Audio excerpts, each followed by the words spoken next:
Good afternoon, ladies and gentlemen. Welcome to the Skills Development for Smart Specialization Conference under the Hungarian presidency of the Council of the European Union. In today's event, we welcome a wide variety of participants to this conference, including policymakers, researchers, NCPs, research funding experts, and other stakeholders. We are very happy to have you here today, and to start our program, I would like to give the floor to Dr. Borbála Schenk, Head of Department for International Affairs in the National Research, Development and Innovation Office in Hungary.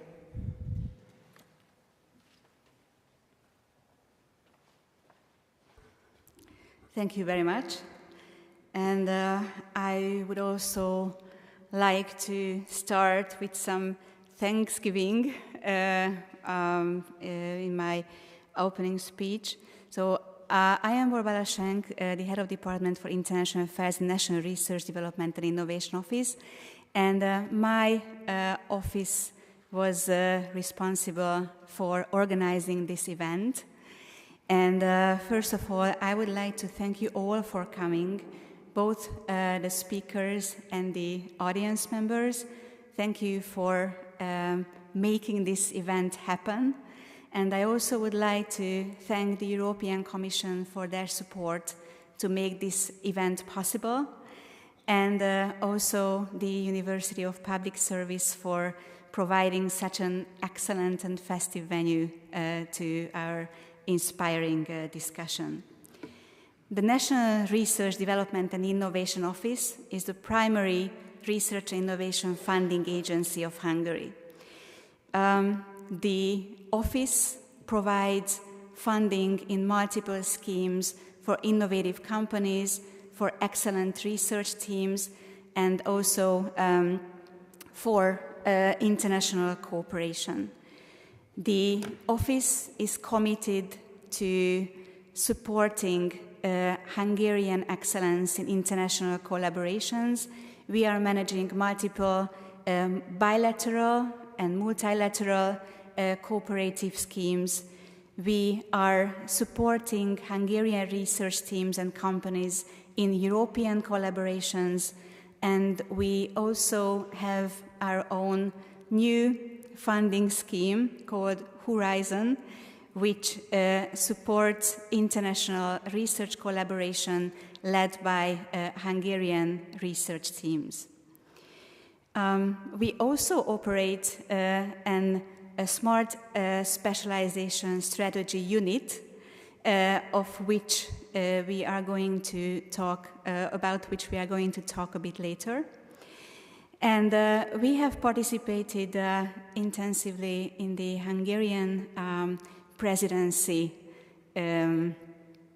procedures, in managing and implementing the Hungarian presidency objectives. I would like to highlight one priority area of the Hungarian presidency, which is boosting the European competitiveness through research, development and innovation.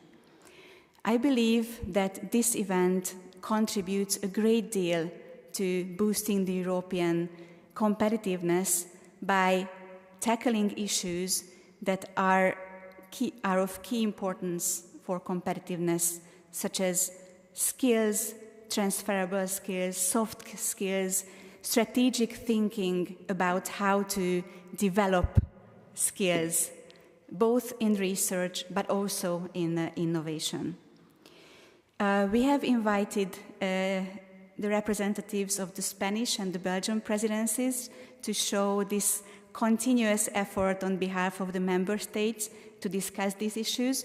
We also invited the Polish presidency, but they are very busy now and we can understand, so maybe next time we are going to have the opportunity to showcase their ideas. And on Friday, last Friday, the Competitiveness Council in Brussels adopted a very important council conclusion on strengthening the European research area. We were very happy that this council conclusion was adopted. And this council conclusion also underlined the topic what we are going to tackle today, which is we need to have skills for adaptation. We need to have these strategic thinking to be able to regain our competitiveness worldwide in research, development, and innovation. This conference is a special occasion also because we can meet in person. I know that quite many participants are watching us online, and the web streaming, the video recording will be made available after the conference. But networking is a key part in fostering the dialogue about this very important topic. And we actually prepared a little networking game for you. One part of the networking game is that we didn't put any information on the badges about where are you from, which institution you are representing. So it can be a good conversation starter by lunch or coffee breaks, or even at the gala dinner tonight. And also, we prepared these cubes. These are basically used for Hungarian kids to learn maths and learn to count. But as the symbol of the Hungarian presidency is the Rubik's Cube, we thought that it would be a nice idea to have a networking game, which means that you can grab a cube, and if you talk to someone you haven't met before during the coffee break or any breaks we have during the conference, then please ask the colleague to sign one of the dots for you, and the participant who collect the greatest number of dots will get a surprise present at the final closing ceremony. So we encourage you to network, to talk, to exchange ideas. And with that, I would thank your participation again. Wish you great and inspiring discussions for the upcoming 2 days. Thank you very much.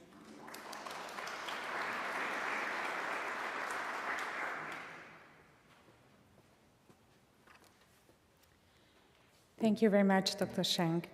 Now I would like to invite Andriana Sukova, the Deputy Director General for the Directorate General for Employment, Social Affairs and Inclusion of the European Commission, to welcome you.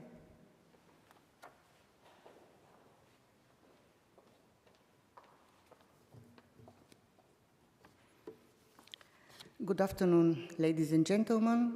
First, I would like to say that I'm really privileged to be in Budapest in such a sunny December day and to be attending this conference on skills development for smart specialization. I think skills are becoming the currency of today. The better our skills are, the more opportunities we can have and more choices we can explore. And smart specialization strategies, which is an innovative policy concept helping regions to focus on their particular strengths and relying on constructive partnerships between businesses, public entities, and knowledge institutions, is a way to develop our knowledge about the needed skills, but also the provision of the needed skills. You are all aware of the report of former Prime Minister Mario Draghi, who put economic growth as a focus of our future development, putting competitiveness as the main objective, increased competitiveness of the European economy, because we've been losing importance in the last 25 years, and we should stop this trend. We should revert, and he's focusing economic growth on sustainable competitiveness, on economic security, open strategic autonomy, and fair competition. And skills are at the heart of our competitiveness. They should be harnessed at national and local measures, and I believe that everyone here can contribute to first identifying the needed skills, forecasting based on the technological development what will be the skills needed for the future, but also engaging with authorities, national and local, to ensure that we provide the opportunity of people to acquire these skills in the immediate future. This is a project which is also supported by Horizon Europe, and Horizon Europe began in 2021. Our DG has become a research DG, so that we are part of the research family, as we are co-chairing Cluster 2, Culture, Creativity and Inclusive Society, together with our colleagues from DG RTD and EAC. This is also paving the way for the launch of a partnership on social transformations and resilience, on which we're working for 2026. Our main area of focus is social and economic transformations, and this area of research creates knowledge that is crucial for our societies to understand and adapt to challenges stemming from the big drivers of change, be they technological, demographic, trade, climate-related, and so on. Our mission is to turn these challenges into opportunities, and it is those opportunities that I would like to talk about today. I'll focus my remarks on skills development, and this is a topic that has become increasingly critical in the recent years and certainly will remain for the foreseeable future. It is particularly relevant when talking about smart specialization, because without skilled workers, we will not succeed to implement our strategies. First, investing in skills and training is at the core of the European Pillar of Social Rights, which is our framework, our key overarching guide for the EU's employment and social policy. The current European Pillar of Social Rights Action Plan, which was adopted in 2021, identifies 3 EU headline targets to reach by 2030. One is about employment, the 78% of the population in working age to be employed. The second headline target is at least 60% of all adults participate in training every year, again in working age. And the third topic is reduced by 15 million the people at risk of poverty and social exclusion. So we are here discussing mostly how to contribute through achieving the second headline target of providing opportunities for upskilling and reskilling every year of at least 60% of the population. How can we contribute to also increasing the competitiveness of European economy and also allowing for achieving the 78% target for employment, which I can say is already almost achieved, because the autumn forecast proved that a bit more than 76% of the working age population in Europe is already in employment. And I can additionally mention that we are at the lowest ever levels of unemployment in Europe, around 6%, which means that there is a big demand of workforce, but skilled workforce. We are keen for Europeans to be constantly in training because the labor market is changing rapidly and constantly. And jobs in different sectors are expanding, diminishing, being overhauled. So from an economic point of view, we need workers to adapt their skills so that our companies can remain competitive.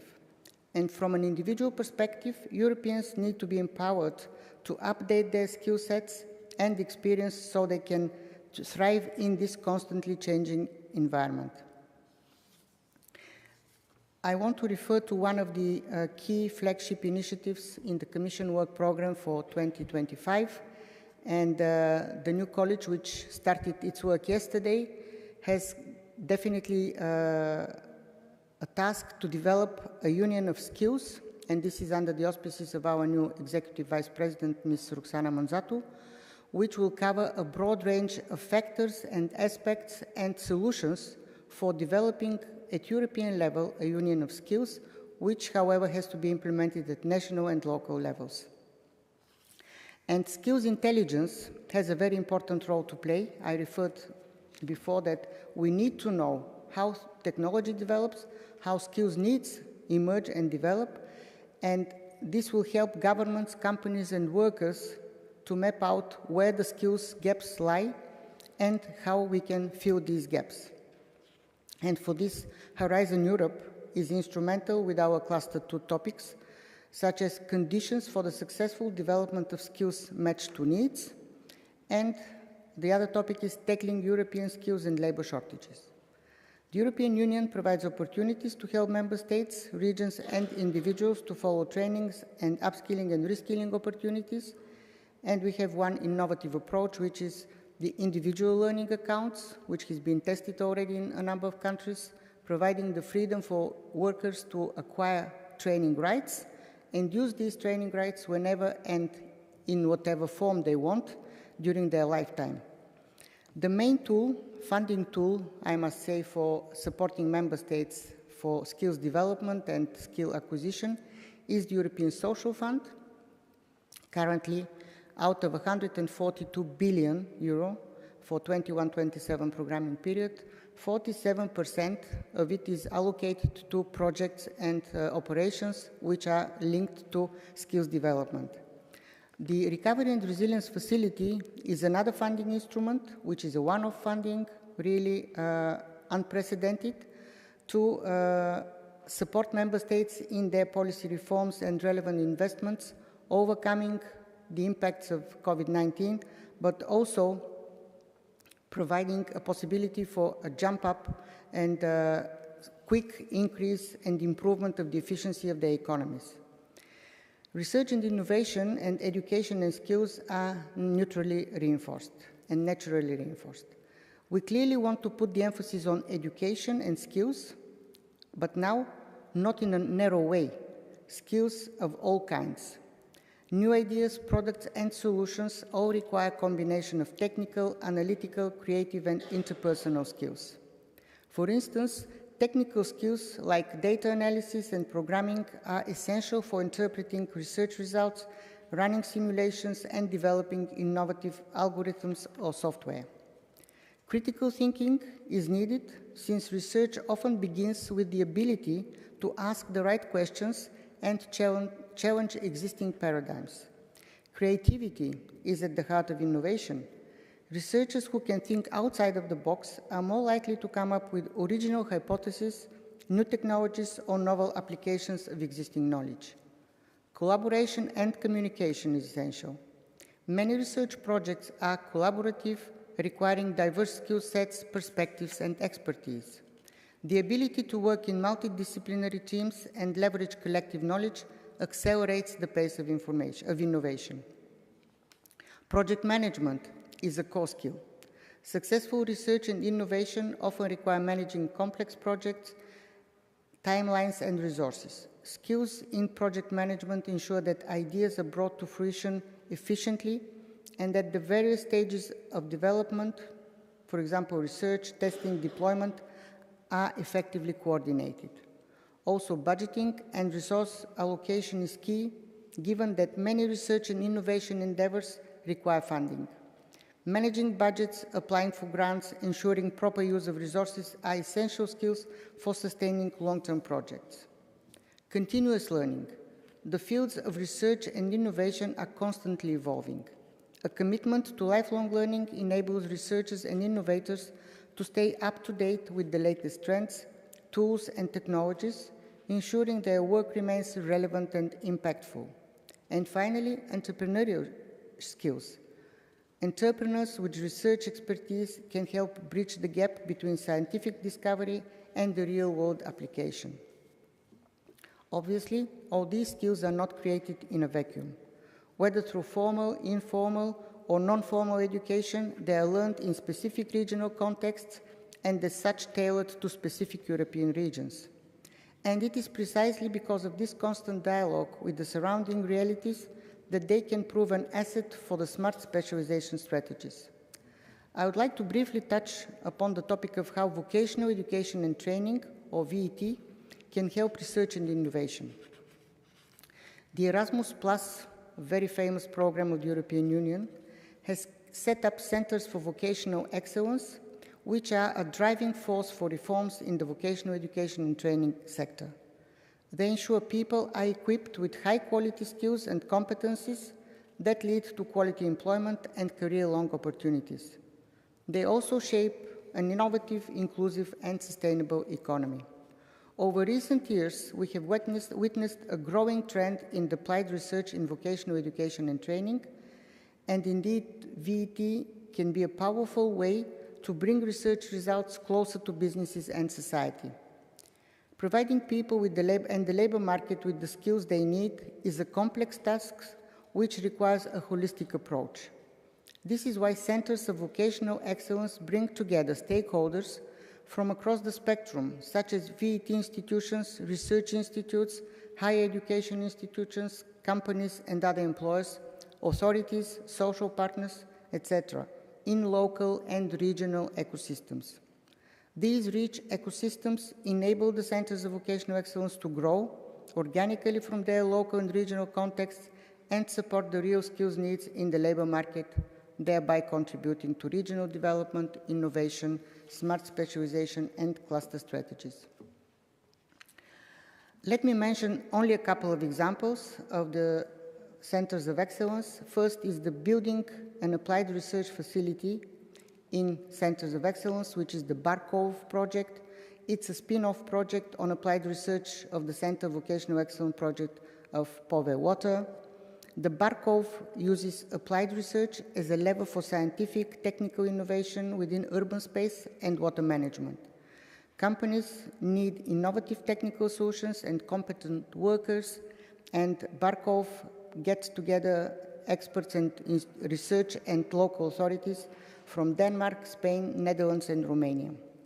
The LCAMP, which is Learner-Centric Advanced Manufacturing Platform, it's a Center of Vocational Excellence project, works on creating an open innovation community to develop technological applied research projects with SMEs and vocational education and training centers in the advanced manufacturing sector.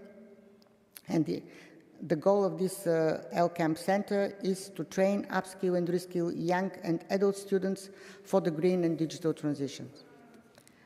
I would like to mention the communication on a new European innovation agenda from 2022, which highlights the importance of VET and the Centers of Vocational Excellence in providing high-quality support for innovation across the EU and within regions, including through services such as clusters and business incubators for startups alongside entrepreneurial initiatives and participants. So there are many ways to make sure we help people develop the skills needed for make smart specialization strategies the success. And I look forward to hearing your ideas and experiences today also. Before leaving, I would like to mention the next Polish presidency conference on Europe and mobilities, challenges and opportunities for socio-economic transformations. And by then, we will have published the work program for 2025, and we'll have a clear idea on the commitments for the partnership on social transformations and resilience. And I look forward for those who want to join that project. So thank you very much for your attention today, and I wish you a very fruitful discussion in the coming 2 days. Thank you very much.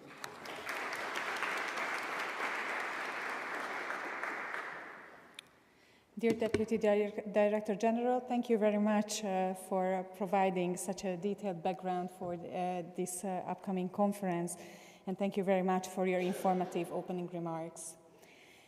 And as the host institution here, the Ludovika University of Public Service, I would like to invite Dr. Gábor Kemény, Vice Rector for Institutional Development.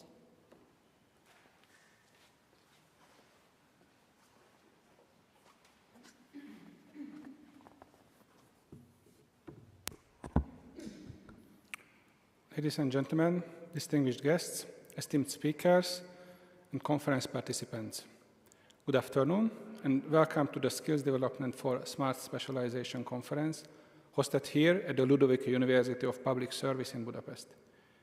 It is a profound honor for us to serve as the venue for this prestigious gathering of experts, policymakers, and innovators from across Europe. In a rapidly changing world where technology, innovation, and global challenges intersect, the role of skills development and smart specialization has never been more critical. The theme of this conference reflects a shared commitment to addressing the pressing need for robust and adaptable skills that will shape Europe's industrial transformation, green transition, and digitalization efforts. We meet today at a pivotal moment for the European Union. While we made great strides in fostering innovation, building resilience, and ensuring sustainable growth in the past, the challenges of the present require us to act with both urgency and foresight. Economic competitiveness is one of the most pressing concerns for Europe today. Europe faces an increasingly volatile global environment marked by slowing global trade, fractured geopolitics, and accelerating technological change. The EU's high dependence on external suppliers for critical resources and technologies, combined with lagging innovation and high energy costs, makes it particularly vulnerable. Europe risks losing economic competitiveness, equality, and security, threatening its ability to uphold fundamental values like democracy, freedom, and prosperity. Without decisive action, the EU faces the danger of becoming less prosperous and less free, unable to shape its own future. We need urgent measures to address these challenges and secure Europe's position in a rapidly changing world. Amongst the measures we require to address all these challenges, one, maybe the most important one, is skills development and smart specialization.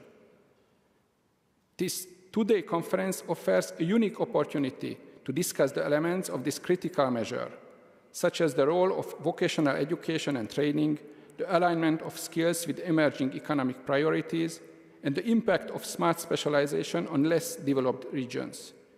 We are particularly excited about the plenary sessions and panel discussions that will illuminate how education system can respond to future skill needs and support competitiveness and sustainable growth. This conference is also about building bridges between regions, disciplines, and institutions. We are honored to welcome speakers and participants from the European Commission, national governments, academic institutions, and the private sector. Your expertise and insights are invaluable in shaping actionable strategies that can drive innovation and inclusivity across the European Union. As we gather to share experiences and success stories, I encourage you to use this platform to collaborate and exchange ideas. Together, we can define a framework for skills development that not only addresses today's challenges, but anticipates the needs of tomorrow. Finally, I would like to take a moment to invite you to experience the beauty and culture of Budapest. As one of Central Europe's vibrant capitals, our city offers a rich history, breathtaking architecture, and a welcoming spirit. The Ludovica campus itself is steeped in history, serving as a symbol of Hungary's enduring commitment to education and public service. Let me conclude by expressing my deepest gratitude to the organizers, speakers, and all attendees for your dedication to advancing the goals of smart specialization. Your work is a testament to the transformative power of education and collaboration, which is highly needed in these challenging times. On behalf of Ludovica University, I wish you all a productive and inspiring conference. May this event be a catalyst for innovation, a source of meaningful connections, and a step forward in building a smarter, more competitive, and more sustainable Europe. Thank you.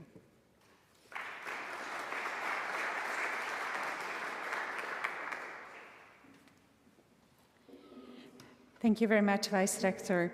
And we would like to also thank you very much for providing the venue. And I think we are all very happy to be here at this prestigious university in such an inspiring setting.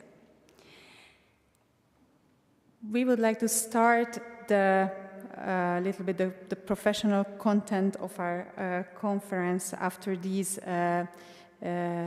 opening speeches. Thank you very much for our opening speakers.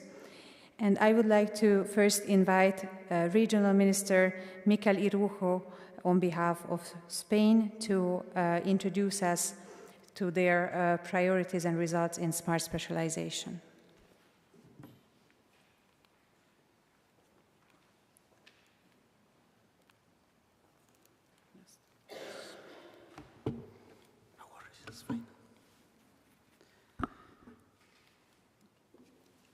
Good. So good afternoon, and first of all, thanks a lot to the Hungarian presidency, to all the team, Dora and the rest, for your efficiency organizing this meeting.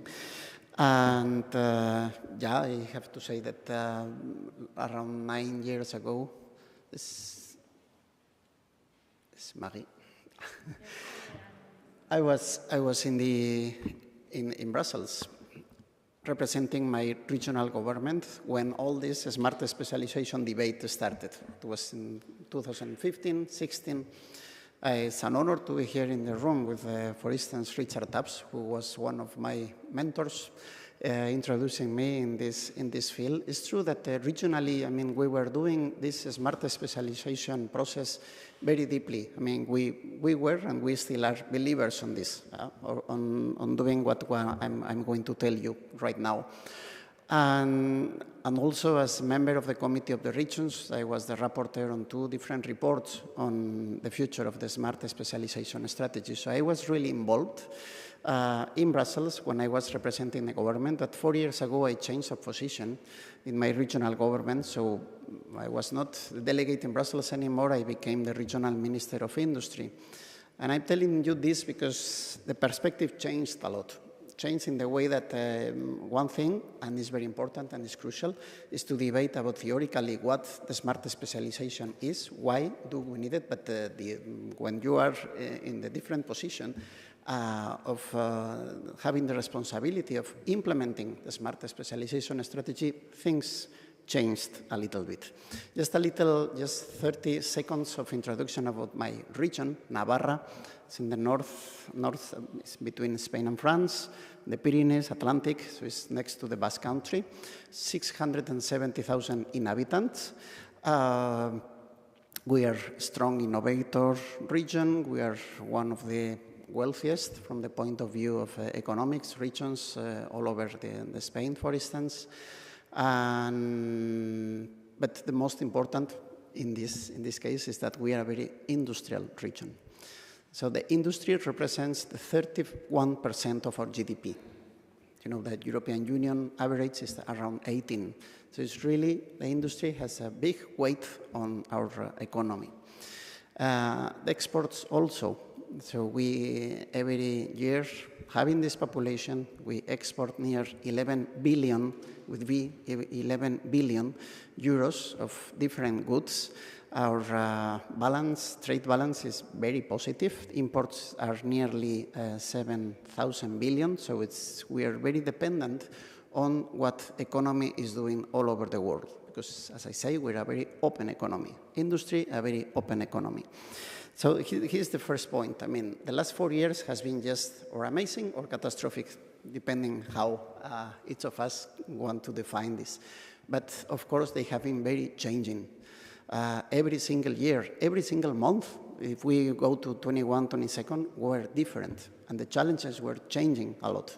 2 years ago, we were, all of us in Europe, talking about the energy pricing rise. No? It was just incredible what happened when the price of gas was multiplying by 15, for instance, and all the industry was really affected by this, and they were just believing that the end was very close. This is what I call externalities. There are a lot of things that from the regional point of view, a regional government cannot manage. I mean, we have, whether because we don't have competences for it, whether it's because, I mean, there are things that are too large for us, like, for instance, energy prices 2 years ago. But also all related this international trade system that we have. No? The commercial policy of the European Union really needs to change. I just will put you an example of what happened last year with this, when the President of the Commission, Ursula von der Leyen, in September 23rd, so a little bit more than 1 year, said, relating the wind industry in Europe, that we needed to make the energy transition, but we needed to do it made in Europe, meaning that we need to protect our industry here in Europe. After some months, the European Wind Charter was signed, including different points. Skills was one of them, but of course this international environment also needed to be changed. Why, for instance? It's just an example. I will not stop much in this. If you are a promoter, a company that want to set up a wind farm in the United States, in China, in India, in Brazil, in South Africa, wherever you go in the world, they will apply you what they call the local content. This means that, for instance, in the United States, and in China it's almost the same, about 50% of the components that will be inside the wind tower, they must be produced in the country. In the country. So this is not about tariffs. This is another debate. It's about this so-called local content. We in Europe, we are the only continent in which we can place a wind farm of 12 positions, different wind towers, 100% imported from China, let's say. We are the only one. There is no other continent in the world that is doing this. So from the industry perspective. So it's an externality that is very important because the companies doesn't differentiate when they address to you as a regional government or a state or Brussels, okay? But this is externalities, are very important, and we need to know. We need to have this open dialogue with the European Commission, for instance, something that we have with the central state and so on, okay? Externalities. But internally, what can we do as a regional government? Of course, we are big believers, I tell you, because we have been applying this since 2015 of the EDP, no? The entrepreneurial discovery process. And we do it. We will tell you a little bit later, sorry. But I don't know how many of you have seen this Mel Gibson's movie on what women want. I know how many of you. He has this superpower of knowing, going into the woman brains, and he can know what the women are thinking. It's a comedy, okay? But this, I feel myself as a regional minister, feeling the same about industry, about companies. Because it's very difficult to really get to know what the companies want. It's very difficult. Because if you sit all together with them, of course, I mean, there are many companies together, there's some competition between them, by the other hand, and other things, and they won't tell you 100% what they want, what they need. So the process is very well on the paper, but then when you sit down with all the different sectors, it's not that easy. This is like another TV show, Dr. House. Perhaps you know this better. It's like everybody, I wouldn't say that everybody lies, but everybody hides something.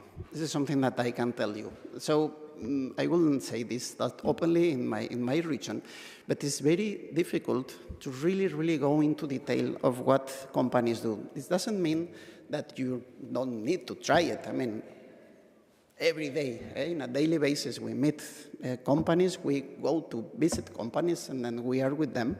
Not only companies, I will tell tech centers, universities, but the EDP is very easy on the paper, but then in the real life, I can tell you they have some challenges. We had regional elections a year ago, in 23, and the second week of the government, we proposed to all these, what we call local ecosystem, companies, clusters, company associations, universities, tech centers, to create an industry roundtable. And we already selected a lot of people just to be there. And we proposed to them, okay, we really need to do this EDP process, this entrepreneurial discovery process. So we proposed to them to create 9 working groups. Because often in the street it's like, okay, it's industry, and industry is just about making things. And no, I mean, one industry needs a lot of things. Industry needs a good governance in general, a good smart specialization strategy. An industry will need skilled people. So that was another working group, people and skills and how to prepare to them. Ecological transformation was another one, digital transformation, so the twin transition. Captation of investments, I mean, how to attract investment to the region. This also needs a different approach. Simplification, this is a claim from the industry. Do it things, please government, that you need to do it very fast. Territory, infrastructures, I mean, how many flights we can offer to the companies that are there, roads, train, transportation, all that. Financing and taxation. Taxation is always, but if you hear about what companies want about taxation, it's just to lower them. Nothing else than that. There's not a strategy behind that. But there was another working group, and of course, the last one was values, because we want to do everything with the values, because the most important here are the people. It's not the companies, are the people, because companies are made of people. So we created these 9 working groups. We have been working during the first year, 27 meetings, almost 300 participants participating in these 27 meetings. Gender, was 165 were men, 127 were women, and 60 different organizations were participating, including 850 different contributions. So it was really a very open exercise. It was very time costly for the government and for the people working then. And what we are now doing is just we have taken all these contributions, as much as we can, and we have drafted a regional law on industry. So this is the first draft. It has been very criticized because lack of whatever, but this is part of the process. And in this industry law, first of all, in governance, we have just included in the proposal the smart specialization right into the law. Because every governments we changed. Can be another different government, and you know what will happen in the next election, so in the next year, because politics is not only about elections. So we have to give a more stable context to the smart specialization. When I say that we are believers, is that we are really believers. It's not just a sentence. So we will put it in the law, but we will put it defining what they are going to govern. It's not only about governance and having, okay, it's very nice to put a smart specialization in the law. Now we have made a definition of what we call our regional industrial ecosystem, not to be confused with the European Commission industry policy. Ecosystems are another thing, but for us, the ecosystem is all those agents and organizations that constitute, manage, or interact with the industrial environment of Navarra. This ecosystem also integrates or interacts with other subgroups, such as the ecosystem of entrepreneurship, internationalization, research and development, training and education of workers, territorial industry, innovation and knowledge, and the circular bioeconomy, among others. This means, and also that we include in the ecosystem all the reference to different European alliances.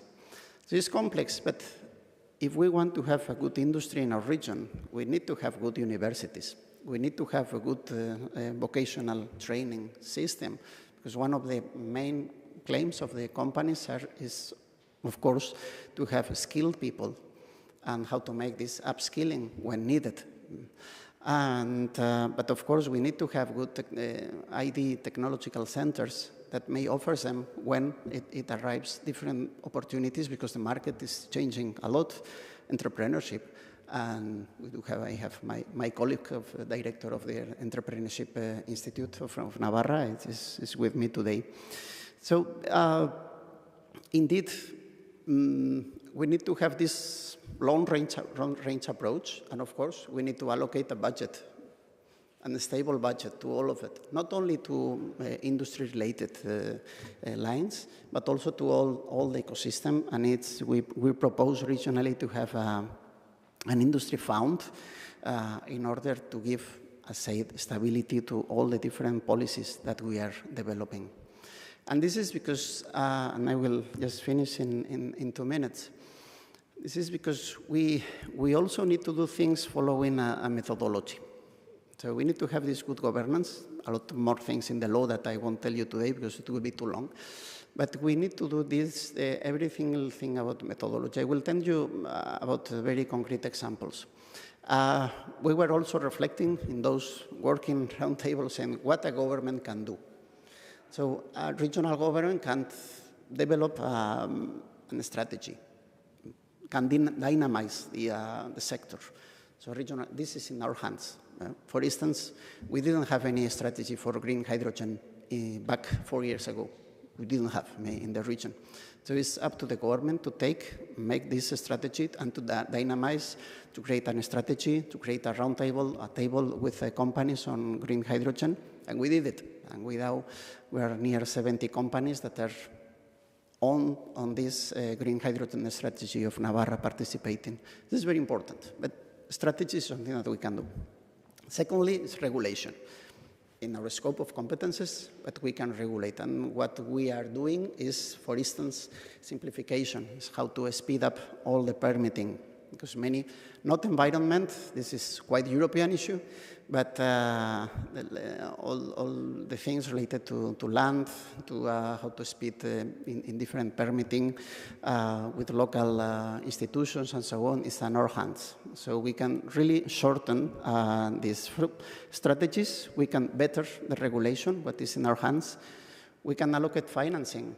Any government, I mean, it's methodology, regulation, and financing. And for instance, for green hydrogen, or for recycling of wind tower blades, or for recycling of electric batteries, or second life of batteries, those are real examples. What we did is to allocate some REACT funds regionally to provoke different regional projects among all those ecosystem, universities, tech centers, companies, and also it's not only about grants. You can put on the table some financing, credits, loans that we are also adding for all these kind of circular economy projects. And last thing a government can do is taxation. In our case, we have a special regime. We do have a full tax autonomy, so we can settle and we collect all the taxes that we regulate in Navarra. So in this case, for instance, we applied 2 years ago corporate tax deductions for green hydrogen, for recycling of blades of wind towers, for recycling of batteries, and for second life of batteries, or for acquiring, buying electric cars, and so on. So we already approved a large battery of tax deductions for some circular economy, different fields. No? So strategies, regulation, financing, and taxation. This is the way, I mean, for instance, we have got, and I can say this, I'm counting a lot on automotive, but near 2 billion investment in the last 3 years. Of course, half of it is what Volkswagen is doing in our territory. But for instance, if we just count on green hydrogen, the future is there on green hydrogen, but we have already 2 concrete projects going on. It's near 200 million euros just compromised within 2 projects. Green hydrogen needs to demonstrate a lot, but we do have concrete projects going on. We do have an electrolyzer that has been built, a prototype 100% in Navarra by Nordex Electrolyzer. We do have 3 different factories of recycling blades and different components from green towers, and we do have another factory already that is under construction on second life of batteries and recycling of batteries.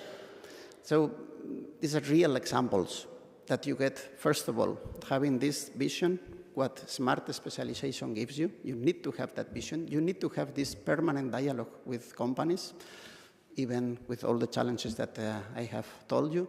But we do need to have this vision, this organization, this permanent contact with all the sectors, not only companies, I insist, with what they call this ecosystem. And we need to have also a methodology, something that what happens when a new sector arrives or may arrive to Navarra, and how can we deal with this? So this is what we are doing in Navarra. There are many things. There are quite passionate years what we are living. I remember when I was in Brussels, it was just before the pandemic, and things like electric vehicle it will arrive someday, and now it's a reality. And green hydrogen was just 2 or 3 people just in all Brussels just thinking that green hydrogen could be possible. Now we are more. We need to do many things. But the good thing about these years, and I think is the clue issue for a smart specialization, is that every single company and every single people knows that we are transforming the economy and the future.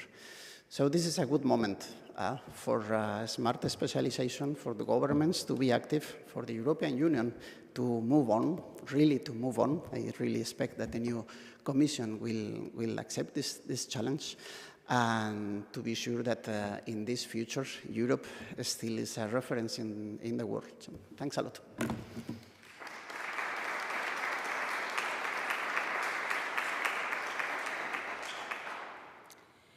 Thank you very much, Minister Iruho.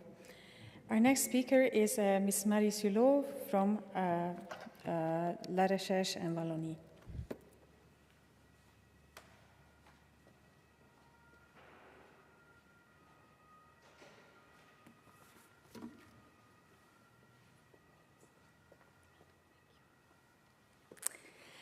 Ladies and gentlemen, good afternoon to you all. First, I will start in a really original manner because I want to warmly thank the Hungarian presidency and in particular the National Research and Development and Innovation Office for the high quality of this day, the organization, the visit of this morning, and the excellent programming. I would like also to thank the representative of the Member States and the European Commission, as well as all the participants who are here today. Your presence clearly indicates the significance of this topic, which is also a priority for Wallonia. As you will see in a few minutes, we have made the smart specialization in our region, Wallonia, in Belgium, in the south of Belgium, the cornerstone of our approach to R&I and economic development.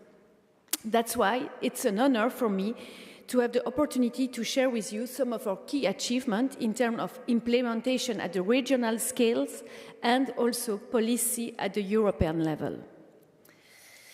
But before diving into the specifics, let me first set the stage. So, do you know where is Wallonia? Okay, so Wallonia is a small region situated in the south of Belgium. We are about 6 times smaller than Hungary and about half of its population. At the EU level, Wallonia is considered as a strong innovator with more than 3% of our GDP invest in R&I. However, we are still facing some challenges in transforming knowledge into marketable solutions.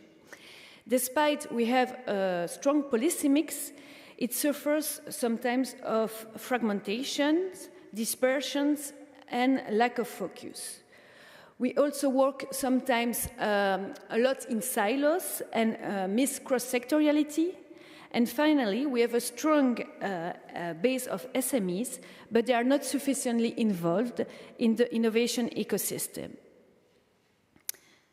That's why, when the European Commission introduced the Smart Specialization Strategy concept, we embrace it as an opportunity. An opportunity not only to foster economic growth, but also to address societal challenges. As you understand, smart specialization has become the major strategic framework for innovation in Wallonia. To illustrate this, we aim to allocate 75% of our annual budget for research and innovation to the priority sector defined by the strategy. This means that during the 21-27 period, we plan to invest 2.7 billion euro in these strategic areas. To implement this vision, we naturally choose a mission-oriented approach. This approach is designed to tackle complex societal challenges. It involves setting clear goals and aligning science, innovation, and technology with cross-sectorial policy. The objective is to foster cross-sectorial and cross-disciplinarity commitment from stakeholders, driving targeted solutions to both societal and economic issues. In 2021, we began the task of creating this new strategy. In collaboration with stakeholders, we defined 5 strategic innovation areas, which means a huge participative teamwork with the actors of the field to ensure that we were on the right track. Based on this five strategic area, we wanted a more bottom-up approach and launched an open call for a strategic innovation initiative. 19 were chosen in different fields, bringing together actors from different sectors. This call was without budget, highlighting the motivation of the actors. Thanks to the 19 Innovation Initiative, we intend to first include more players in the innovation dynamic, especially the industrial sector and SMEs, to unit cross-sector consortia and implement projects across all the entire value chain, and third, respond to strategic innovation roadmaps.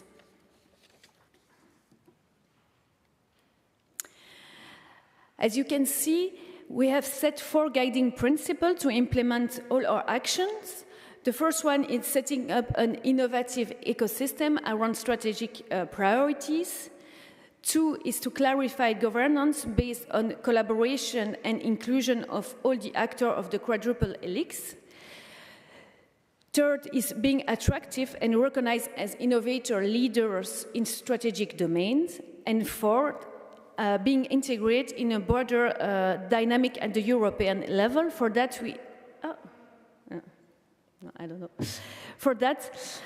we enhance synergy between Europe and regional policy and are searching for complementarity with other European regions for developing new value chain.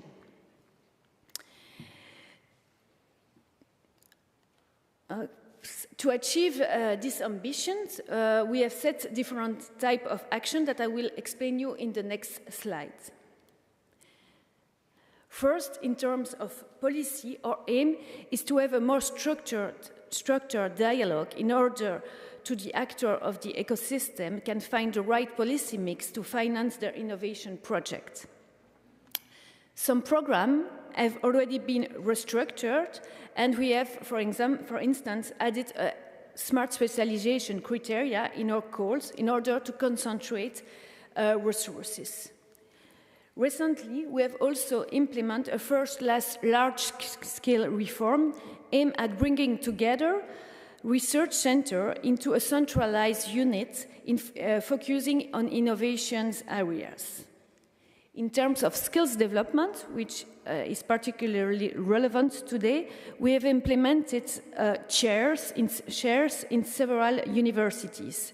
These chairs align with the innovation initiative and foster cross-sectoral dialogue, especially between academics and industrial sector.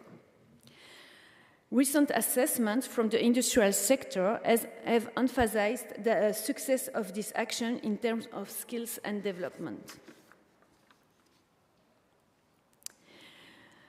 We have also dedicated funding to support our strategic innovation initiative, and in parallel to this funding, we are also trying to structure our various institutions around innovation initiative. In that sense, we have designated experts by strategic innovation area. To give you some concrete example of the funding that we have implement, during the year 23 and 2022 and 2024, we have launched 3 specifically calls dedicated to strategic innovation initiative with a global budget of 58 million euro. The first one was dedicated to ecosystem management and European reinforcement. This includes dedicated HR to develop a new European strategy and support for writing EU projects. The second call is specifically for European networking and organization of international events. And the third call acts as a booster for innovation projects involving businesses. Today, the implementation of our smart specialization strategy in Wallonia looks like this.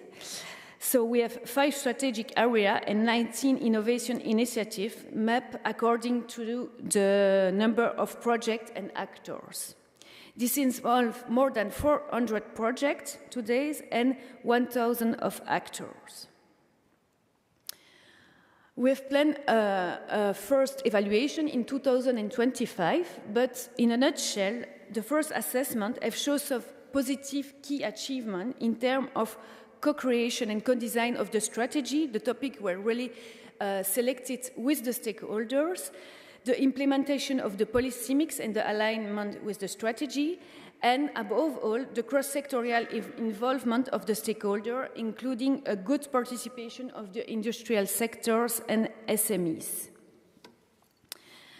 However, we still have effort to provide in aligning more our policy mix. We have already done a lot, but we still have to align more closely with the strategy, to connect the innovation priority in order to cover the entire value chain, and finally, enhancing commercial maturity, despite we have a good industrial mobilization around these innovation priorities.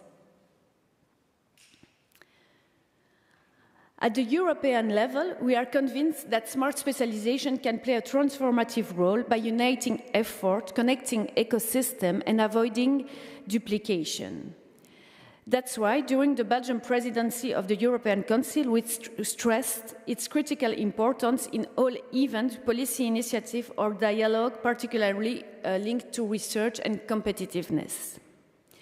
For instance, our commitment was clearly demonstrated in the Council conclusion on knowledge valorization. There, we advocate for aligning policy that support innovation ecosystem and place-based initiative with smart specialization principles such as skills development and coordination mechanisms for technology infrastructures. Our presidency underscored the necessity of a cohesive and collaborative approach to maximize the impact of innovation policies and ensure sustainable regional development. So finally, thank you for your attention. And if you want to know more about the strategy, don't hesitate to visit us on the web or to come later and ask me questions. Thank you.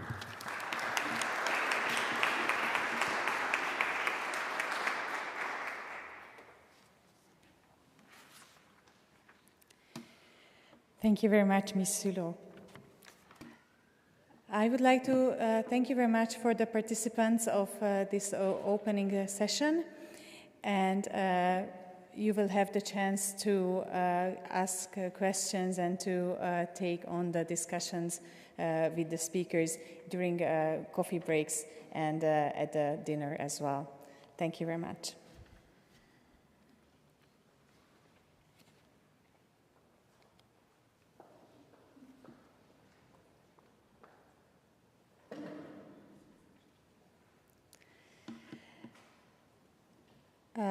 With the past two speakers, we already had a little bit of setting the scene, but now I would like to invite Dr. John Edwards, Secretary General of the European Association of Institutions in Higher Education, to Rashi, to introduce us to the report on skills and smart specialization and what happened ever since this report was produced.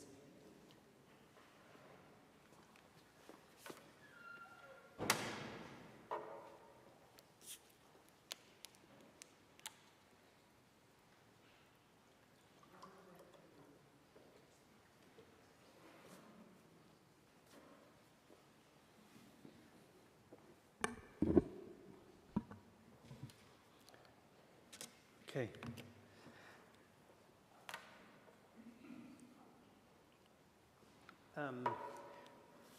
Good morning, afternoon even. And it seems like it's morning, but we've had a morning of lots of other activities before this conference started. And I would like to first thank you, the National Research Research Development Innovation Office of Hungary for inviting me to speak today at the conference.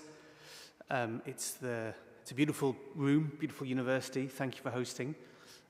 the conference in beautiful city. It is my third time already in this presidency. In fact, it's nice to see some faces from earlier meetings. It's a shame it's only 6 months because it's such a nice city. It's a shame I haven't also been to other parts of the country in the presidency. Big fan of bull's blood, but I don't think you have to go further afield to get some of that.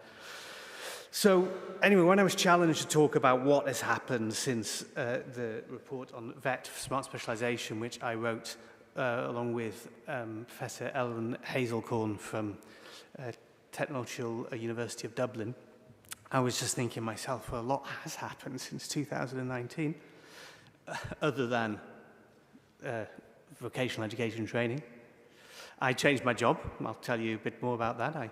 I was in the Smart Specialization platform before when I met Michael Navarro, Richard Tufts, and other people making a bit of a community, international community on Smart Specialization. I've changed, but still very much interested in my new job.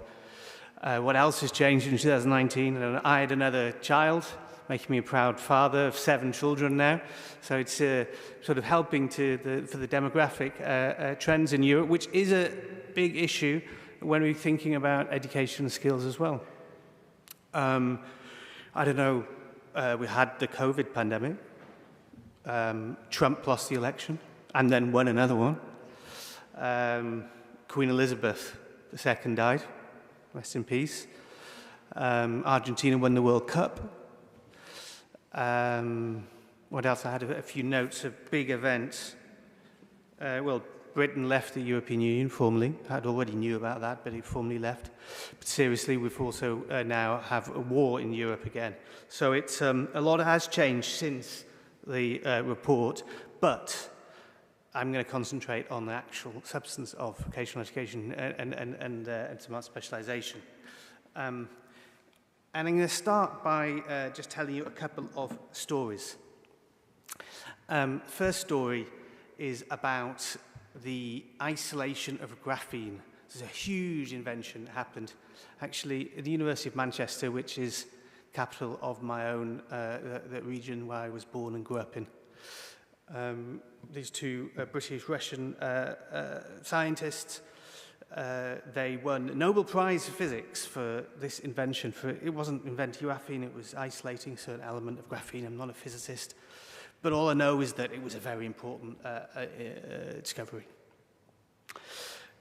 Now, despite founding of the Graphene Institute in Manchester, and it was a big kudos for Manchester University, almost all the applications of graphene, in essence, have happened outside the region and outside Britain.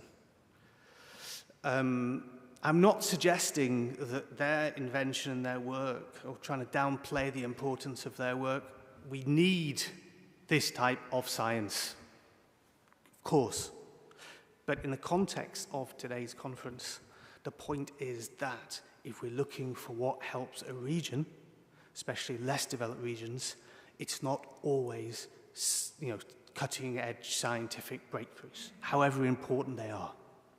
Okay, so that's my first point, which is illustrated by this story. Another one, I'm sorry, this is all a bit UK-centric, but the other story is about Glasgow. In University of Glasgow, and there in the 18th century there was an instrument maker called James Watt the repairman. He'd done his apprenticeship in London, come back to Glasgow to work at university with some very well-known academics, researchers in that university. And he was asked to repair the Newcomen pump, which had been in operation for about 6 decades, but not very effective. The piston in the pump was supposed to be cold and hot at the same time, which it did very poorly. And he identified the problem and introduced a new condenser, solved the problem. And together with a financier called Matthew Bolton, they came up with the Bolton and Watt's steam engine. That was a steam engine which literally powered the Industrial Revolution.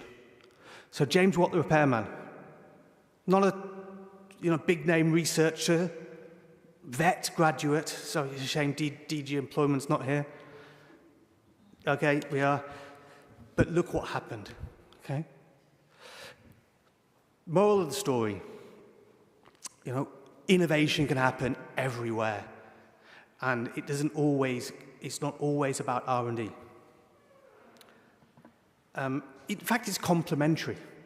So we need both. Example of this is Xerox. Xerox is not a very well-known company compared to companies like Apple and Microsoft. They actually invented the photocopier, but they didn't make much money out of it. It was other companies making smaller and more effective photocopiers that did, or the graphical user interface, which you all use now, was popularized by companies making your computers and your iPhones and so on. I think we need to just think about how we then use the results. I mean, we've talked a lot about competitiveness now in Europe and about European companies. There's evidence to suggest that one of the biggest indirect beneficiaries of the European Research Council are American companies. You know, so we just have to think carefully about how we're using the knowledge that we produce in Europe. And this is just a scheme of that to show how R&D in the middle, yes, basic and applied research, but all the other elements around it that are needed to add value to the knowledge. In fact, also create the knowledge. You know, we need engineers, designers, marketers, managers. We need trainers to use it, IT, software developers, and so on. We need all this around the research to apply the research results into the market. Okay, so going back now to the question, which was smart specialization and skills, and yeah, back in 2018-19, I co-authored not only on VET, but also on smart specialization and higher education. What's the difference? I mean, that's a good question. And just before we go into actually think what is VET, I know everyone seems to think they know what it is, but it's actually, I would say, not a very clear concept. We have VET in our national systems regulated, and they differ across every country. But actually, conceptually speaking, VET is simply a mode of teaching and learning that we have at all levels of education. And, you know, we've had these definitions from international organizations, our own agency, CEDEFOP, you know, saying, for example, in the CEDEFOP that it aims to equip people with knowledge, know-how, skills and competences required in particular occupations, or more broadly in the labour market. So we're actually talking about work-related education and training. Think of a doctor. A doctor is trained to be a doctor. He's not trained to be a lawyer. Look, is that a VET degree? I don't know. Obviously, you know, I'm giving some extreme examples, but I think we need to think holistically about what we mean by VET. And VET is changing. The profile of VET is changing. And we had Deputy Director General already talking about the sense of vocational excellence. I myself represent the European Association. It's changed its name since I was introduced. It's called European Association for the Applied Sciences in Higher Education, which looks at applied and professional higher education.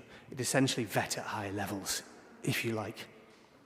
And I obviously couldn't resist just telling you a little bit about it. So, you know, we have 80 members, and we're working in the European higher education area, European research area, so on, trying to bring higher education institutions closer to the world of work and companies in regions. But back to the subject of today, smart specialization. As I said, I worked for 10 years in smart specialization, and you know, it's amazing how quickly the concept actually took off and how quickly it was put into policy 10 or 15 years ago. But I think as it was done so quickly, it was rushed a bit. And the policy framework, which is obviously the European Structural Investment Funds that were the largest funder of smart specialization. There was the 2014 to 2020 programs that were designed in 2012, 2013. We'd only sort of thought about smart specialization for a couple of years.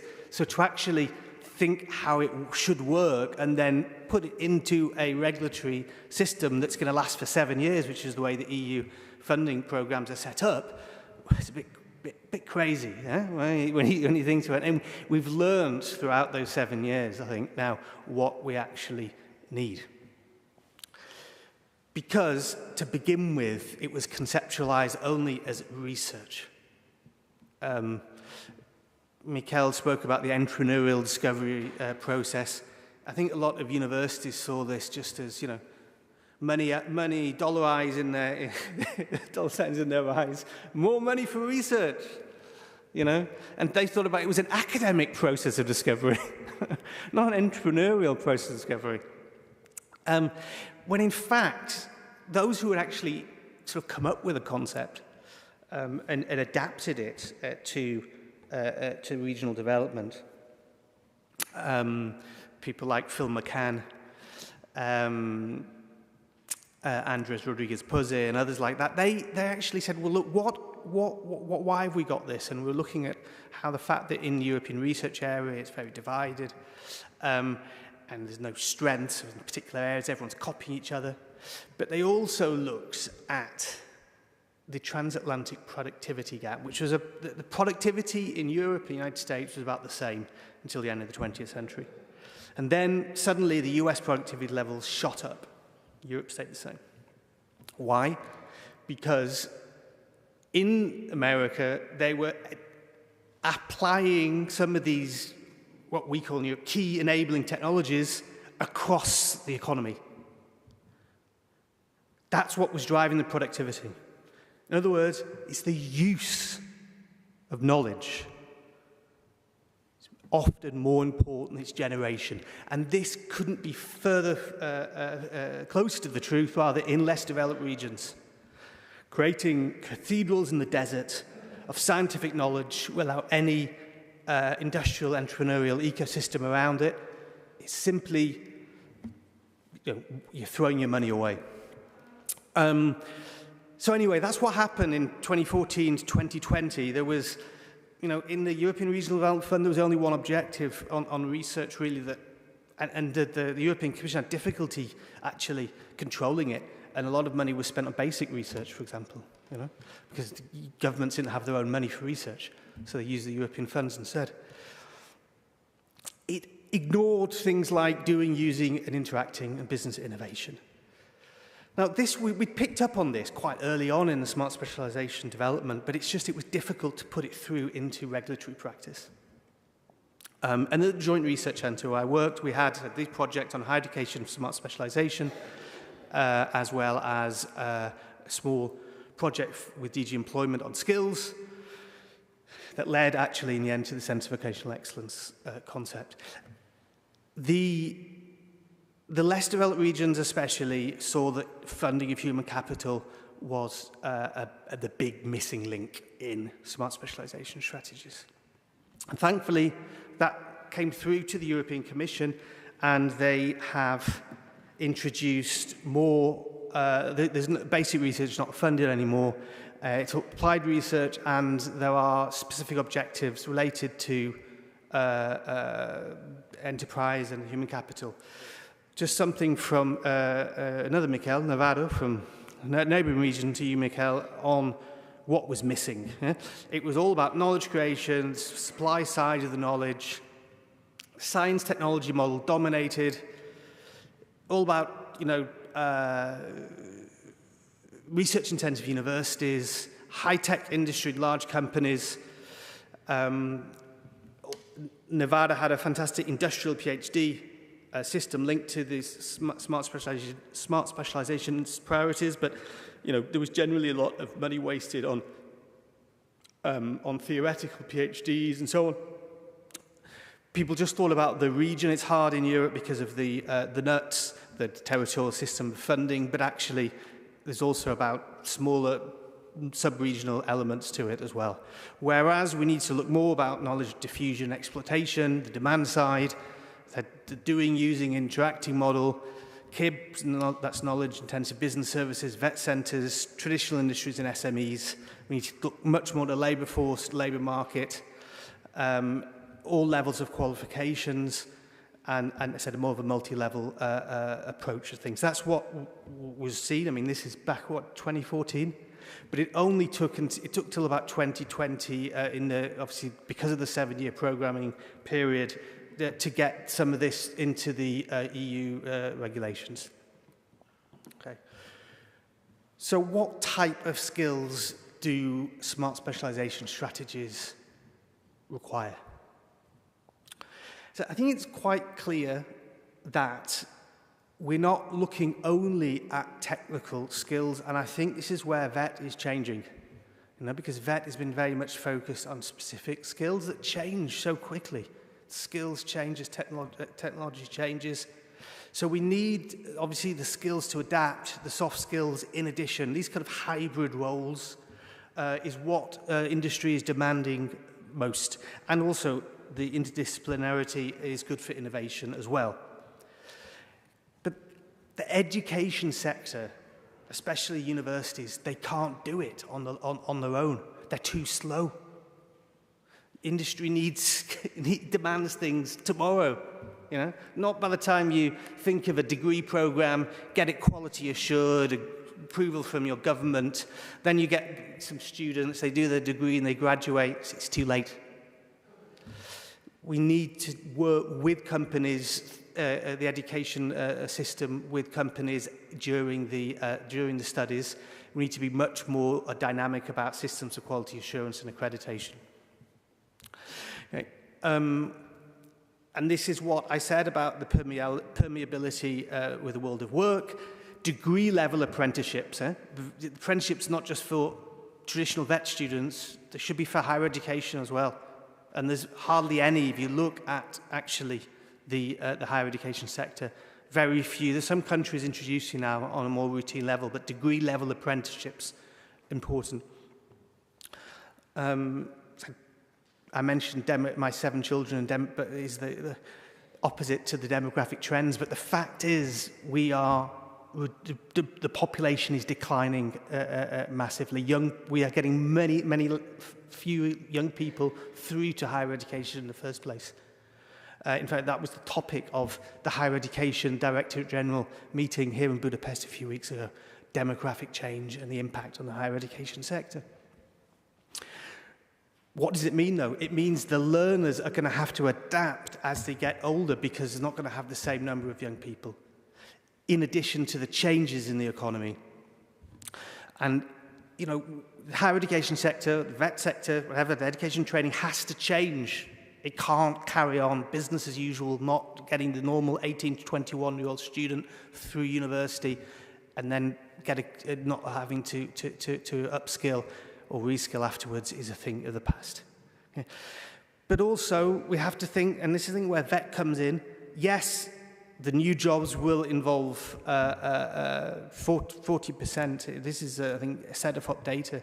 By 2030, higher skills will constitute more than 40% of required skills mix, but almost 45% will require medium-level skills. So we can't forget those medium-level skills as well as the higher level skills. And finally, then, what we need in our education systems, and this is my day job, because it's been 5 years since I worked on smart specialization. My day job is to work up in education systems. And what we need, and this is being done well in some countries, is to have, not vet and higher education, but secondary and tertiary, integrated tertiary level systems where there's flexible learning pathways for students in and out of different types of institutions throughout their lives. We can't be separating things and creating these kind of boundaries. It's got that sort of stuff's got to go. Okay, they're doing it well in Ireland and Canada, but if you want to look at for some examples. Anyway, I'm almost finished. As we said, strategies were not analysed systematically. Maybe Nevada does now. I mean, Nevada was always top of the league in the Smart Specialization platform. Looked at all policy areas when they did their smart specialization, not just research and innovation. And I think here, when you see what the World Bank have been doing with Croatia just recently on analysing the smart specialization priorities and what different skills are needed for each of the priorities, this is the thing that should be, it should have been part of the enabling condition for smart specialization, or the next one for the Commission, I think, needs to think about this, doing something similar. Okay. And yet, just then, what has actually happened in practice then, and this is what I'll conclude. In the European Structural Investment Funds, there has been this new specific objective, 1.4, skills for smart specialization, entrepreneurship, and industrial transition. Now, the European Social Fund, that is the main fund for human capital. That covers all the mainstream vet education systems. But what this one does is specifically tie the human capital to the smart specialization priorities. It's also about skills for the regional authorities to develop the strategies. It's about a range of things, but it can include vet. It does include vet. We are unfortunately, though, unable to analyse, and I tried to do this out of my very busy schedule, to analyse the program, some of the programmes to see what is being spent. I'd be fascinated. Unfortunately, there's a great database of projects the European Commission has, which has been put together just this last year, but they've so far haven't put any of the 2020 to 2027 programmes called Cohesio, the project. When that's there and we can see what's funded by 1.4, it'll be easier to get an idea. Okay? But what we can is see, what we can look at is what was programmed, even though we can't look at or analyse the project. And it's something new for the ERDF, but I think it's a shame that how little was programmed for this specific objective in the overall policy objective, Smarter Europe. If you can, it's right at the bottom there. It's a tiny amount of money, although tiny proportion, although probably quite a lot of money if it's well spent, because the cohesion policy is a large budget. Which countries have been using it most? Because although the policy objectives have this thematic concentration, the specific objectives don't.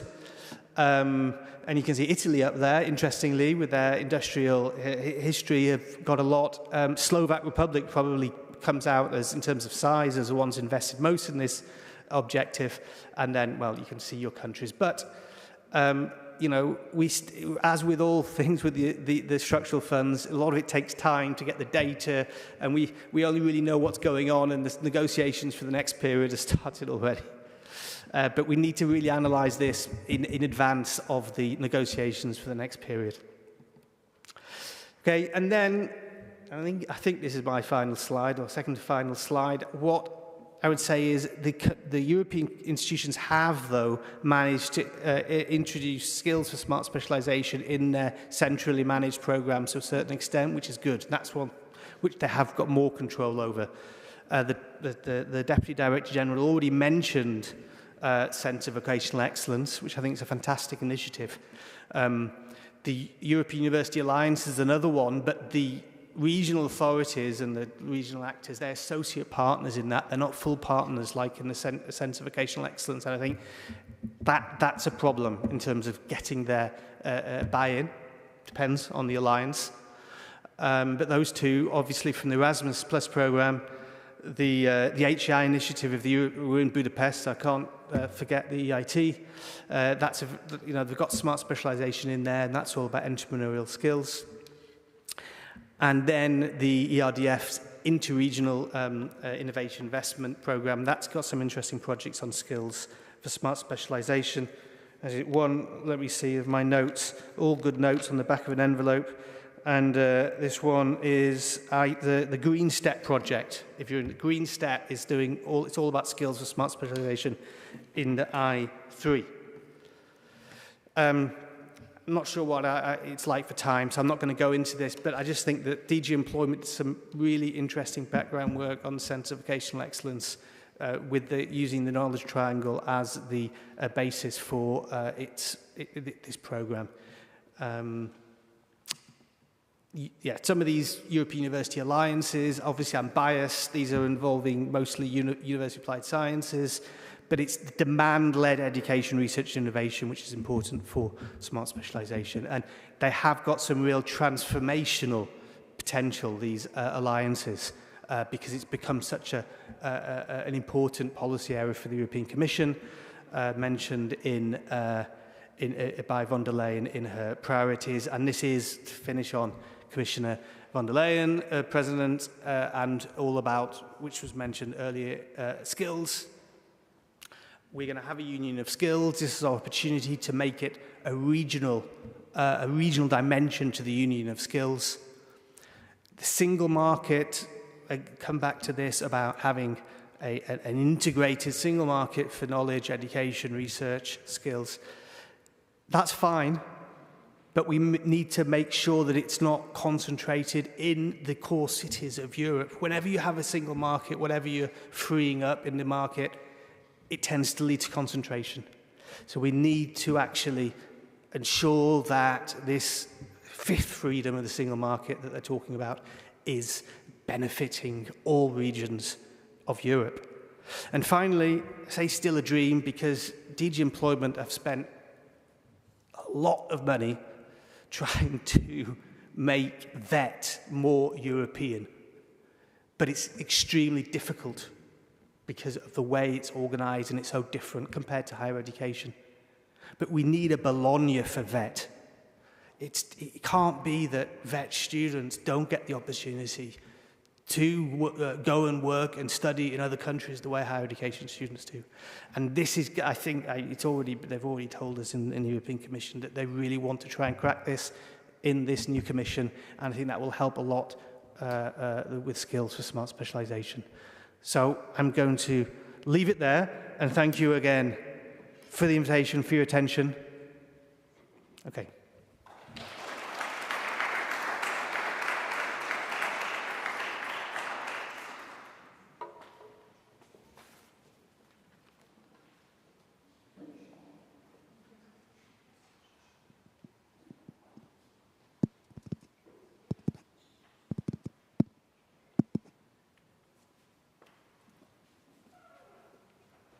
Thank you very much, Dr. Edwards. As I can see the time, we still have 3 minutes, so maybe 1 or 2 short questions to our speaker.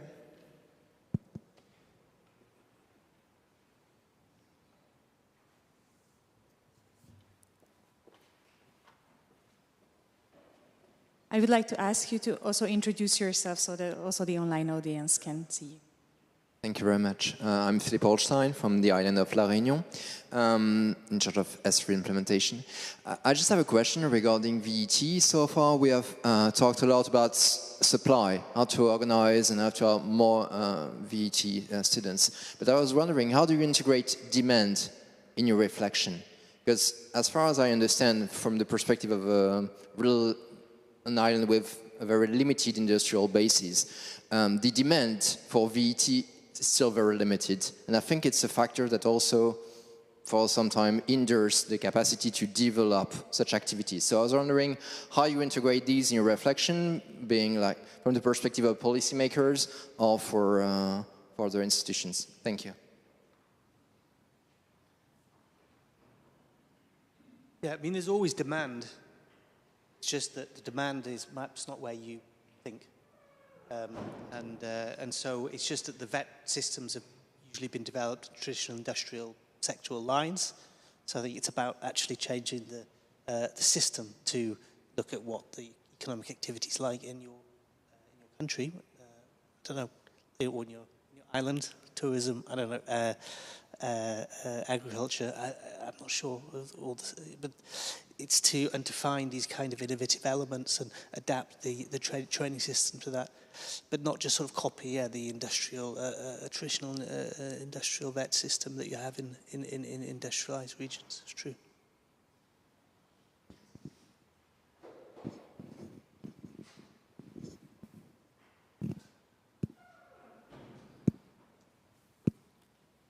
Thank you very much. Are there any further questions at this point? Maybe not, then also you can continue this discussion during the coffee break. I would like to thank you also for mentioning the European University Initiatives and also the EIT Higher Education Initiative, as we will also have speakers from there tomorrow in 2 of our sessions. And now, as we move on, we will have our next speaker from the European Training Foundation, Ms. Pirita Vuorinen, and she will join us online.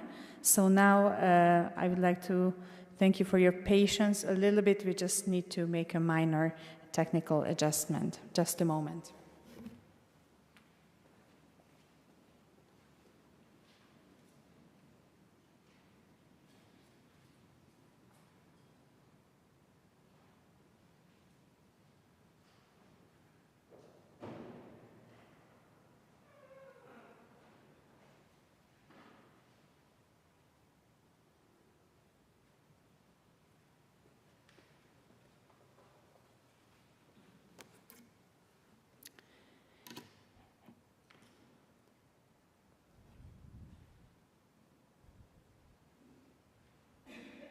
As I can see, we are nearly set.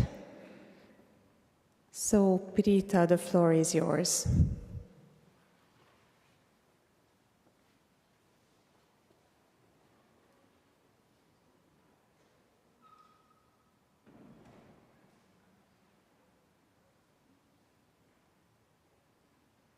Oh.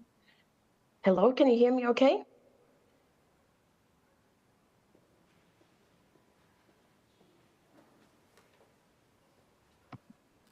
Just a moment, we're turning up the volume a little bit.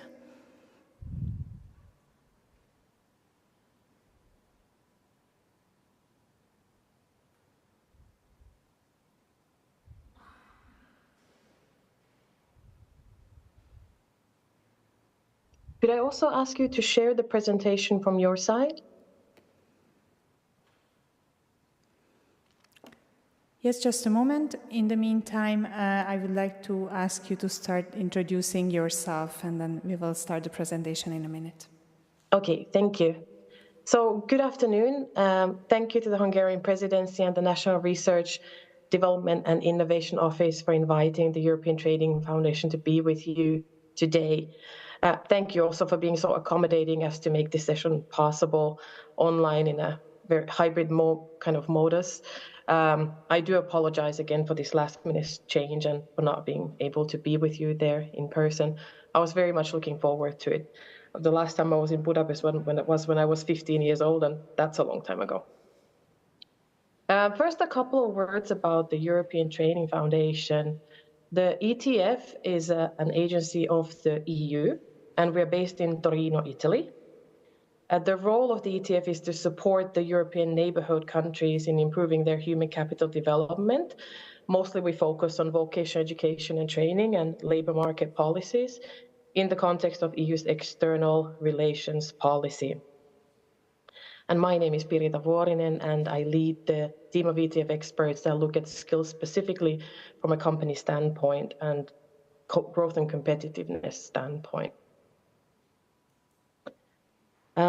I can go on if you just let me know when the presentation is up.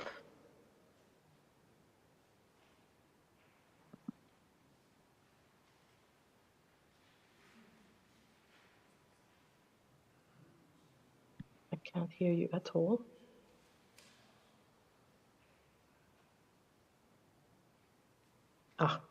Now it's coming. Thank you. So you can move to the next slide, please. Yes, just a moment.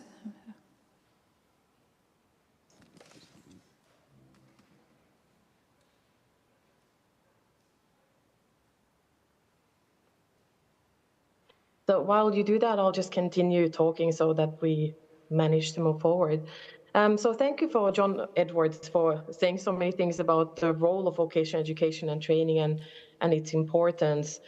When I first started taking part in the Smart Specialization discussion in 2015, the role of human capital in smart specialization was really seen limited to higher education and research. So despite the fact that investment in human capital in a broader sense had been recognized as an important catalyst for economic growth and development, the discussion around skills in smart specialization was really very limited. Since then, progressively, once economies, and again, we work in the neighborhood region, once the economy started going through the entrepreneurial discovery process and companies themselves brought up the issue on skills gaps and labor shortages, the perception on the role skills and human capital play in smart specialization has progressively been changing, and this event is a big testament to that.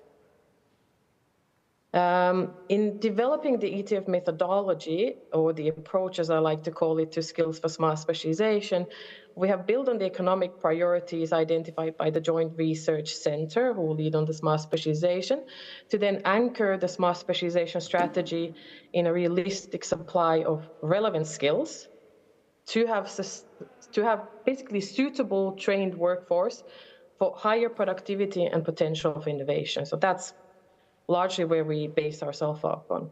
If you manage to now move the slides, you could skip to the next slide. There we go. So the ETF first started more formally exploring what smart specialization means for skills actually in 2018.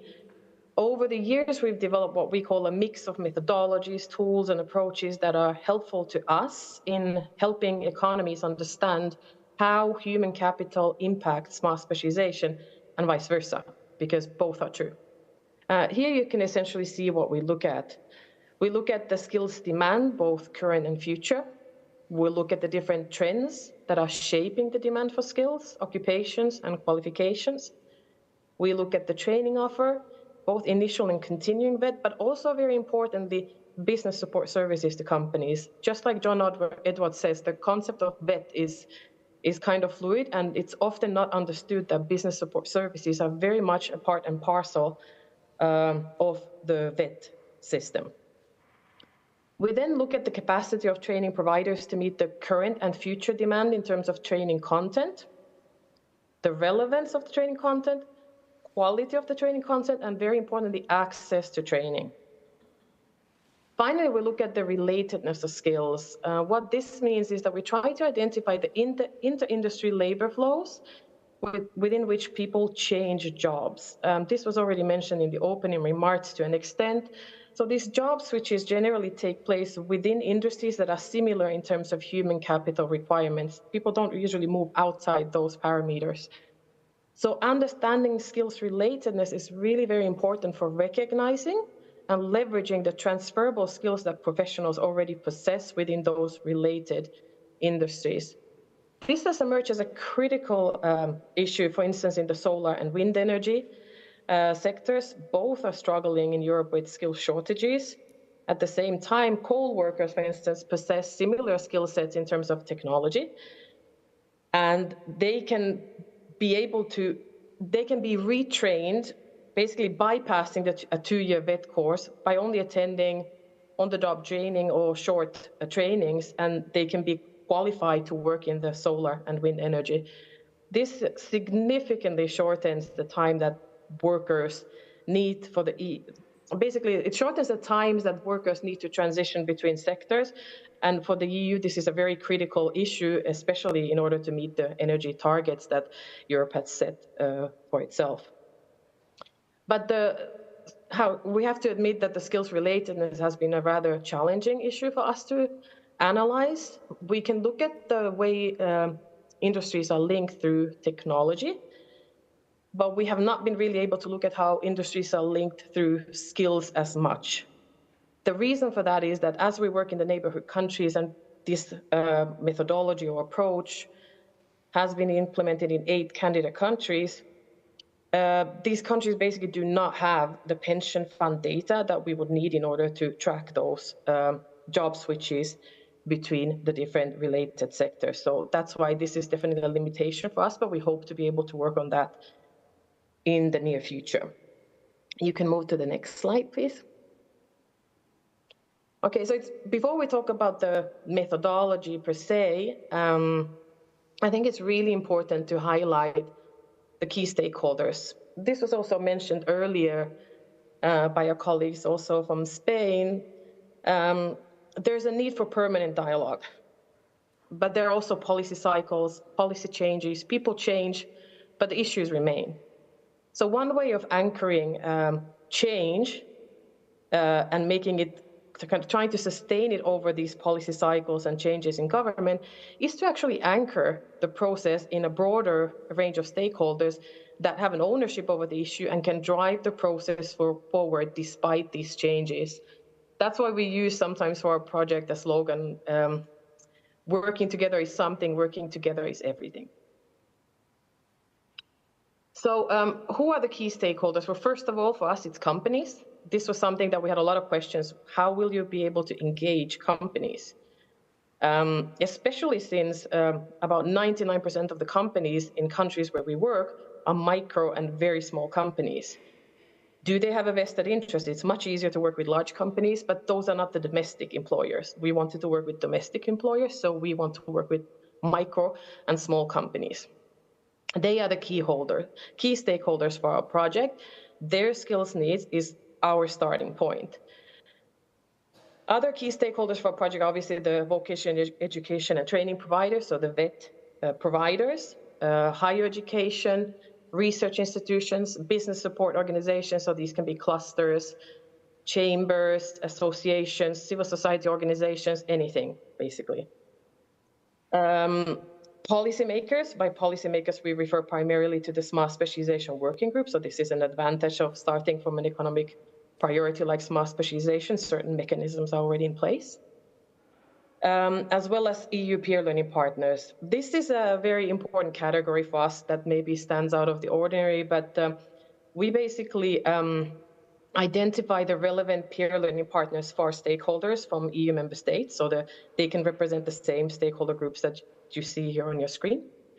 And we match from our economies the stakeholders with their peers from EU institutions with similar priorities. So we essentially go on a manhunt online to find the right people. Some people call that cyber stalking. For us, it's stakeholder mapping. We identify the right people because when you put right people together, you can start the wheels that then drive change over a longer period of time that bypasses also the changes in government. You can move to the next slide.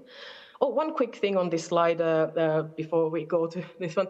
You see here the advisory board. What is the role of the advisory board? Why do we have it? Well, when we work cross-country, and we find it very useful to have an advisory board, which is essentially a policy-level function, which brings together the key national authorities, so the key people from the Smart Specialization teams in every country. It brings together the European Union delegations in the countries, as well as the relevant Directorate Generals of the European Commission. So this kind of policy advisory body is very important for us to feed the findings to policy level so that we can connect the dots with the different other strategies that are going on and where skills play a role. Now you can skip to the next slide so we see a bit more from a practical standpoint, what does the stakeholder engagement mean for us? So here you see on your screens an extract of the type of stakeholders that we mobilized in our Western Balkan agri-food project. So all of the Western Balkan economies, the 6 economies, have identified agri-food as a priority domain for Smart Specialization. And so that's why we're working regionally in the Western Balkans in agri-food. So here, basically, is what you see is the stakeholders we mobilized in the first few months of the project in 2022. It's quite a number of stakeholders considering that the size of our team. So we went on a big kind of mapping exercise and contacting stakeholders in order to find the right stakeholders. All together, now that we're 3 years into the project, a little bit under, we've basically been somehow in collaboration with about 900 different stakeholders from the Western Balkans and the EU, peer learning partners, However, we actively already, just for budget reasons, work with around 100 stakeholders. Just 2 weeks ago, we had 90 participants in a networking event from 15 countries in Serbia at a region to talk about agri-food, agri-tech specifically, and organic food production. You can move to the next slide. So to summarize what we do, this is a very oversimplification, but sometimes that helps. As ETF, we focus on analyzing skills, demand, and supply, and on building a vision for smart specialization. However, it's very, very important to state that what we do is not driven by research. Research is a means. We're very much process-driven. And by this, I mean that we don't just produce research, but we use the research as a tool to generate what we are really after. And that's generating joined-up action among stakeholders to develop solutions and take action to address the identified skills. So we want to move within one project from research to implementation. And this is really where the EU peer learning partners play a really critical role. They're carefully identified by our team and matched with our stakeholders. You can move to the next slide, please. I'll unpack two of the different types of analysis that we do to give you an idea. There's many more things that we do, but I'll just unpack briefly two. The first step in our analysis is a more traditional one. It consists of quantitative and qualitative analysis, and it involves interviews with the stakeholders. So this is where all the stakeholders we've identified get to play a role. We also conduct job portal searches and other searches to support our analysis. Often, actually, the most complex step in this analysis is defining the scope of what we're analyzing. We always base ourselves on the companies in the smart specialization domain that have been selected to take part in the project. So while the activities of the companies generally fall into niche markets that don't necessarily reflect the NACE categories, we need still to focus on the broader NACE categories. Otherwise, we basically don't have any data to work with. Once we have identified the relevant NACE categories, we then look into what are the technology trends in EU member states and the impact on prominent occupational profiles according to the EU according to the ESCO classification, basically. So we look at occupational profiles in the EU according to the ESCO classification. We then use the data on technology trends in the EU as a proxy for the countries we're working, for instance, in Western Balkans, to then explore the potential impact on prominent occupational profiles. So how are technologies shaping the occupational profiles and the skills in the economies where we work? Again, our aim is not to produce studies for the sake of it, but to use the studies that we produce to develop solutions before we even have time to publish the report. So we want to have a very short cycle between the research and implementation of the recommendations. This is why we put a lot of emphasis on networking events, where we discuss the findings of the different reports, and we adjust the findings in the reports. And we use these networking ideas to really create that connection between the EU peer learning partners and our project stakeholders, for instance, in the Western Balkan economies. The networking events are really, and the different workshops within those networking events are designed to facilitate discussion and identify the potential for joint action. Generally, we facilitate also understanding of the different EU financial instruments that are available to seek funding for, and so such as like Erasmus and Horizon. But we also use other opportunities. We talk about the IPA funding. There's also some bilateral fundings from EU member states and other opportunities. So it's a means to connect the joint action to also funding opportunities.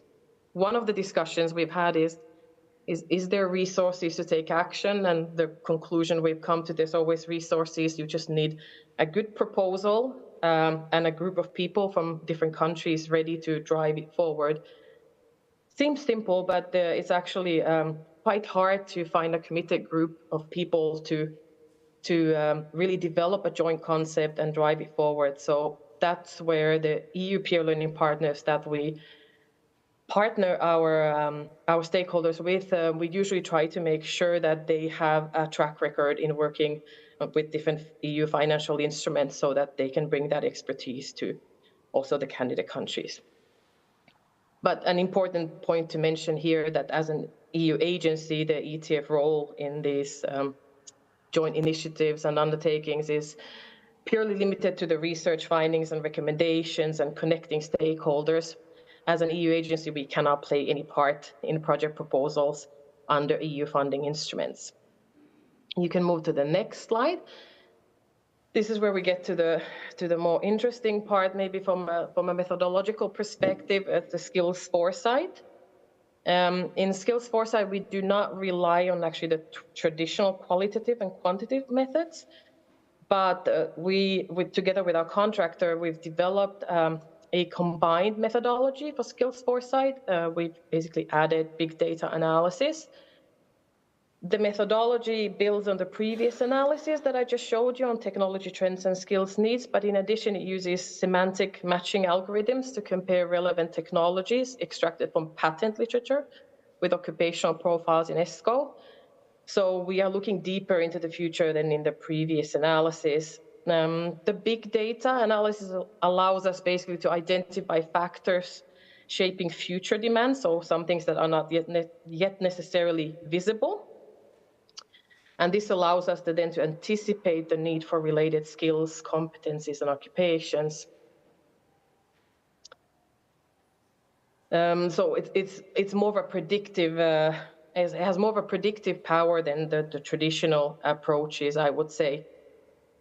The challenge, of course, in text mining and big data analysis is that a lot of the searches are limited to English in terms of language, and the non-technological innovations are less represented in the results, and that's a big chunk of the results. You can move to the next slide. This is basically just to give you a quick glimpse of what we get as a result of the big data analysis. The first part of the big data analysis in the skills foresight basically involves the processing the worldwide patent database to retrieve inventions related to the smart specialization domain in question. For instance, in the agri-food sector, which I used here, the examples from the Western Balkans, we see that there were peaks in inventive activity in 2017, and after this, the pace of innovations has stabilized. Still, there are about 140,000 inventions every year worldwide in the sector. So even though it has peaked, the innovation level remains high. And examining the different individual trends in the smart specialization domains then allows us to see the trends and how they could, if adopted, how these inventions could then shape the demand for skills and occupational profiles in the domain. What this implies is that if economies want to remain competitive in international markets, they need to ensure that they have their workforce has the right skills in order to be ready to adopt and use these technologies. So this has direct implications for the education and training systems broadly. We can also distinguish here the technology with significant inventive activity that is slowing down, so it's stabilizing. So maybe from a skills and competencies perspective, we may still need to be regularly updating, but there might not be any radical inventions. But we can also identify those more emerging technologies, which could become even game changers in the future, requiring entirely new qualifications, for instance, new skills.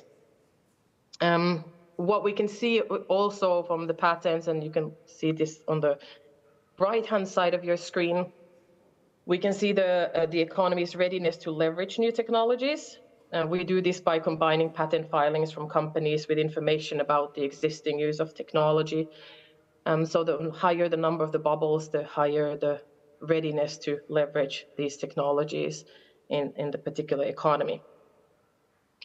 Using patents to analyze skills implications of technology development, it's important still to remember that not all innovations are patented. So it's a tool to help discuss and move towards joint action, but by no means should be taken as a black and white document. There's many nuances, and many technologies can, for instance, be used in a country simply by importing them. They don't have to be developed in a country. So we have to be careful with the conclusions we draw from the analysis. You can move to the next slide. By then applying the text mining and ranking procedures in the skills foresight, the next step we do is correlate the new technologies with the required skills, and then we rank the skills. The ranking basically indicates which skills are and will be potentially significant in the domain based on the technological developments.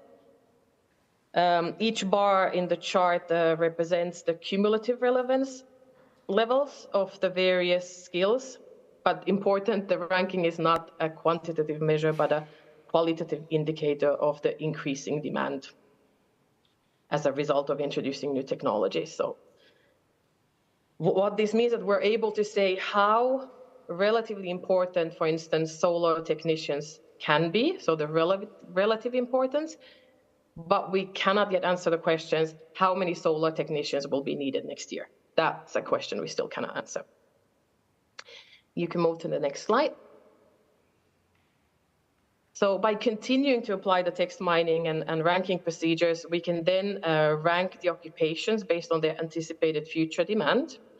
This gives a general idea of which occupations are likely to see an increase in the demand in the near future. And this ranking takes into account occupation skills matches and occupation technology matches. Then we can move to the next slide. More practical, what does this mean? Here you see essentially in 7 steps our Western Balkans project. Again, the research bus is a tool that connects us towards, helps us identify common issues, develop common solutions, and move towards joint projects, of which ETF is not part of, because we cannot. But really the project is more process-driven. So here basically what you see is what I call 7 steps to a network, is that we really move from identifying issues to meeting, discussing. Obviously, not all the steps are described here. These are the macro steps. There are countless meetings online and in person. And one of the benefits of working in this way over the last 3 years, I would say, is that at ETF, we cannot obviously stay engaged in something eternally. We have to have an exit at some point. And in this case, we were actually requested by a regional center of excellence to take over the project. So next year, we'll be working with the Biosense Institute, which is the leading institute on anything related to agri-food. And they're establishing a business support center, and they will continue to facilitate this network next year with us. And then ETF will assume a smaller role because we have other areas that we need to move into. But what I have seen in the last 3 years is that that by building the kind of the knowledge on skills, skills needs analysis, bringing stakeholders together over common objectives allows you to build over 3 years a network of about 900 stakeholders with various levels of engagement. And right now in 2025, not only is this kind of dialogue that we've developed going to continue at the regional level, but in fact, we're developing also national coordination mechanisms. This was at the request of the countries who are part of the network. John Edwards mentioned capacity of education training institutions. I think this is a really important topic. One of the issues that we've had, for instance, is that vocational education training The institutions have a very limited capacity to be part of international cooperation. The institutional capacity is very low.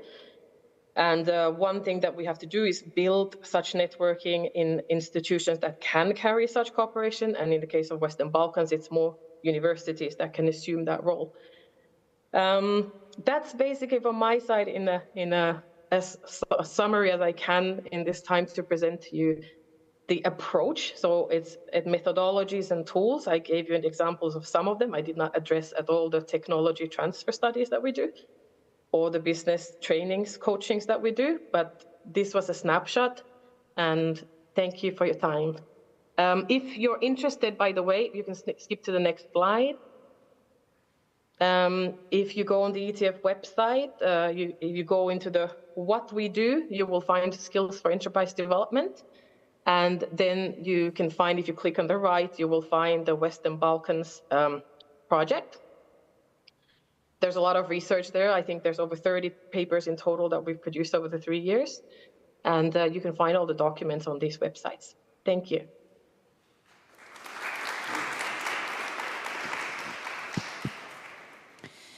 Thank you very much for your presentation, Birita. And now it's time for us to get out for a little networking coffee break. So I would like to invite all of you upstairs where we had the lunch to just grab some refreshments and continue with networking and chat. And for our online participants, we will see you back at 3:45, so in 30 minutes.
Ladies and gentlemen, it's about time to continue our conference with the next session. First of all, I would like to ask all of you sitting in the back to move up a little bit, please, so that it's easier for you to ask questions from the speakers and to interact at the end of the session. Thank you very much.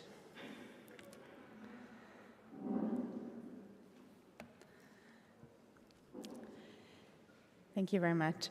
Our next session is going to be a panel discussion on Smart Specialization Strategy implementation. And I would like to ask the moderator of the session, Koen de Graaf from Idea Consult, to introduce the panel.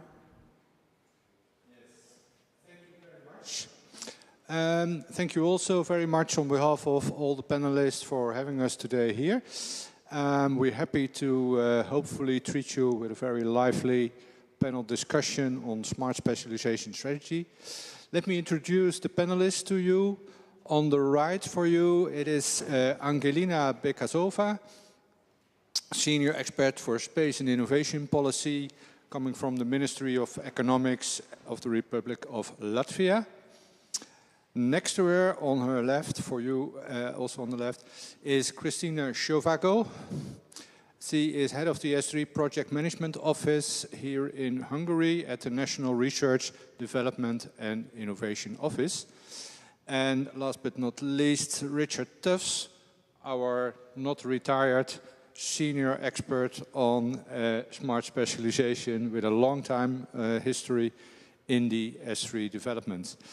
So, after this short introduction, I would like to invite Richard to take us onto a little bit of background on smart specialization strategies, introducing the topics for the panelists today. Richard, the floor is yours.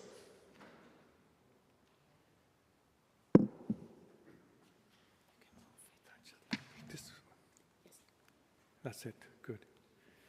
Thank you very much. First of all, thanks to the organizers for the invitation. And although we're supposed to be a bit secret on who we are, I think it's because I've got no institution or organization, I thought I'd just tell you a little bit about my background. I've been working in regional offices in Brussels for some time. I was the director of ERIN. Some of you may know the network, a very, very good network in Brussels.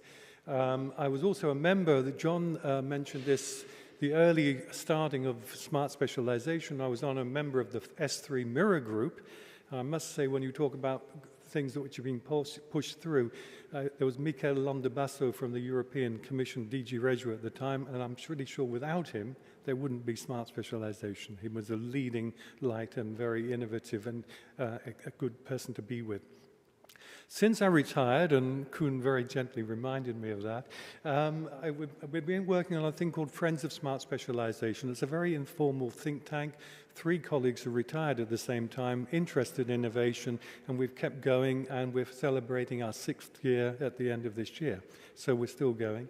I'm also chair of the Smart Specialization Community of Practice Interregional Collaboration Working Group. Philippe Holstein, who's in the room, is a member of that, so welcome, Philippe. And also Wallonia, a colleague of the Wallonia region is there. And I'm also an external advisor for the UGRS University Alliance, and I'm very pleased to see that Klaas van Steenhuis will be moderating an event tomorrow on that. So it's a lot, we're a big family in smart specialization. So from the beginning, smart specialization, I think this has taken what John was saying right from the beginning of smart specialization. You can see that it does 5 things. First of all, there is the idea of policy support and investment on key national and regional priorities. That's the key point. They build on a competitive advantage. There is an idea there, this is not just public investment, but it's to stimulate private sector investment. The idea is to get, we've talked about that a lot this morning, on stakeholder fully engaged through this entrepreneurial discovery process, triple, quadruple helix, even the quintuple helix people are talking about. And also the idea that it's not just an idea you would do overnight, it's evidence-based, monitored, and evaluated. So basically, very quickly, I think very simply, S3 Basics is place-based. That's important. It's in a region, it's in a territory. It has priorities. Those priorities are often developed through competitive advantage, and the other P is participation. And this is through what we call this entrepreneurial discovery process. And if I borrow a phrase from Miquel Londebasso, it's not café para todos. It's priorities and choosing priorities. It's not everything. You make a deliberate choice of where your competitive advantages are. So what we're going now, though, I want to talk a little bit about how smart specialization may be changing from the beginning of smart specialization, as John said, from 2014 in the funding program, to what we're now facing, a new context, a new world in a way. And so we've already referred to this, the letter report, and this came out in March, and it's really looking at the single market, and very much is saying that, you know, things have changed dramatically. The EU's share of the global economy has diminished. We've got to do something about it. That's already been made. So the rules-based international order is seriously challenged. So this Miquel Irahu from Navarre mentioned this free open market that Navarre has, you know, we can exchange with everybody. That may change, as we know, with a leader of some new country coming up next year. So very much around this sort of EU success builds upon the pillars of free trade, but we're now being compromised, new thinking. The Draghi report, also mentioned today, is very much we have to refocus our collective efforts on closing the innovation gap with US and China.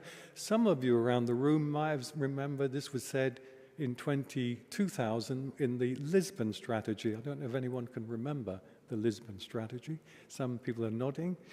So it just shows you how old you are on that. So then we need a joint plan for decarbonization competitiveness. And then we need increasing strategic economy, what you call security, and reducing dependencies. So we're in a new challenges and new thinking. And then we have of course, a new president of the EU, and the EU needs a European prosperity plan. Business is easier. We've got the clean industrial deal to come up very quickly, decarbonize and energy prices.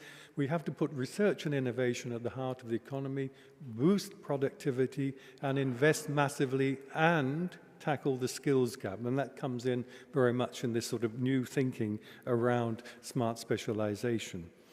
And then, so this is a Friends of Smart Specialization idea, is that it's time to rethink smart specialization, because basically what you see from a top-down perspective, we've had the pandemic, we've got climate change, and unfortunately we saw that very much in the Valencia recently, we've got the Ukraine war, we've got free trade issues, and we've got populism as well, which you've seen some of the studies on that coming through Europe.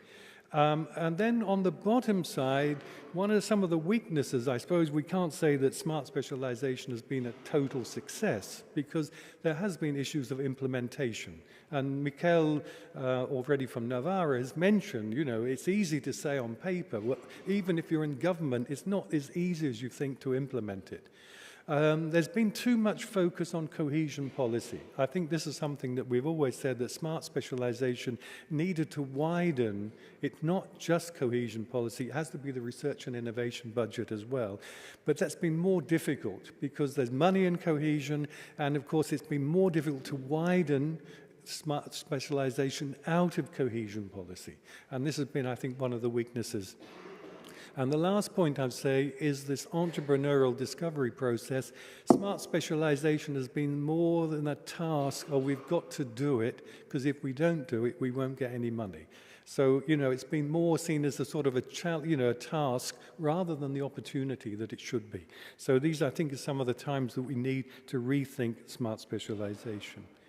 And so one of the things we would say is that, sort of looking at these challenges, we've got what you would call as the challenges of the top-down more, which is the more what we're seeing when you have a crisis, there is a tendency to centralize. And here we see the EU policies we've already got, which is Green Deal and digital, but we now will see pretty clearly that we're going to have a new EU industrial strategy on industrial policy through Draghi and Letta, and we're going to have much more interest in strategic autonomy and what is coming up now, much more security and what is more called dual use in research and innovation. From the place-based society, coming on the bottom up, you see that this territorial dimension is there, but of course we've always said that no one size fits all. That's always been the regional thing. Every region is different. And I think that's pretty clear that every region, every place is different. There are specific problems, and I put some depopulation, but I would mention that John Edwards is doing his bit to stop that. And we have development traps. We've seen that's coming up more and more. This is the work of Andrés Rodriguez Poz, who said, you know, one of the areas is a lot of regions have stagnant growth, that they are not moving. You know, and this is part of that sort of development trap that's coming up more and more. And increasingly, it's quite interesting, I think, that we're getting much more from a place-based, getting into social dimension. And you've seen a lot of work now coming in Europe on housing, need for housing, costs of housing, which is linked a little bit to the sort of, what is Europe doing for me? You know, this is kind of the sort of populist vote coming up. So we see really from our friend's position, we see very much a new role of smart specialization. And basically, you can see from the top, you've got a macroeconomic industrial strategy, but on the bottom, you've got a place-based territorial challenge focus. What are the challenges in my region? You know, and the point, I think, what we're seeing is that smart specialization now can take on a role of linking, in a way, the top-down and the bottom-up. And the question is, where is it? Is it more top-down or is it more bottom-up? And this is a debate probably that I think we'd be having in the next few years, well, the next 2 or 3 years anyway, before the next funding program on that level. So there's a lot of sort of debate on that, and that's perhaps we can raise that question later on whether sort of member states or regions might have different views on that level. So I think what I'm then saying then is if we're moving to this new smart specialization potential, where you've got this mix of the top-down, then there are different skills within smart specialization, right? So this, I'm not talking about, thought we were talking about skills in priority areas, but this is now thinking about how do we do smart specialization better? And it's pretty obvious now we need to have more awareness of EU and national industrial strategies. That's clear coming up there. More awareness of value chains and global competition. This is something now we know we're in a global environment, and it's no point just saying, oh, well, this is what my region does. Well, things are moving in all directions, and you've seen even with the tariffs, you know, put potentially on Canada and Mexico from the United States, you can imagine how that, if you were a border region with the US, how that may influence you. And we need also, it's pretty obvious as well, that we need a stronger performance element. We have to increase, we've always said this, productivity. We've got to improve the competitiveness of Europe. That's clear for everybody.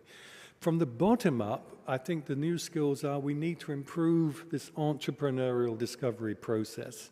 We've got to try and engage regional stakeholders. It's easy to say when we're in conferences like this. I know it's hard on the ground, but this is the work we need to do. Some of the work the JRC is doing on this partnerships for regional innovation of the action books and various things are very useful for how we might do that. I would say this, being part of this interregional collaboration working group, but we do need to improve interregional collaboration, particularly along value chains. It's not just any interregional collaboration, it's really collaborating where we have our competitive advantage, where we can add value. It's not 1 + 1, but it's 1 + 1 = 3, where we can always collaborate, not on that level. We have to improve the monitoring.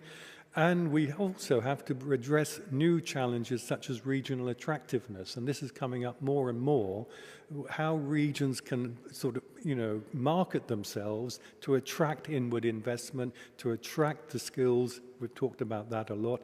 And that's part of the sort of things that we need to look at perhaps a little bit more, a new area that we didn't look at before. And last but not least is the big question of political will. One of the problems of smart specialization is there's a technical team and there's a political team. And what often happens, you have a change of government, and of course if you have a change of government, you have a change of policy, and the S3 is often suffering from that because you basically, you change everything.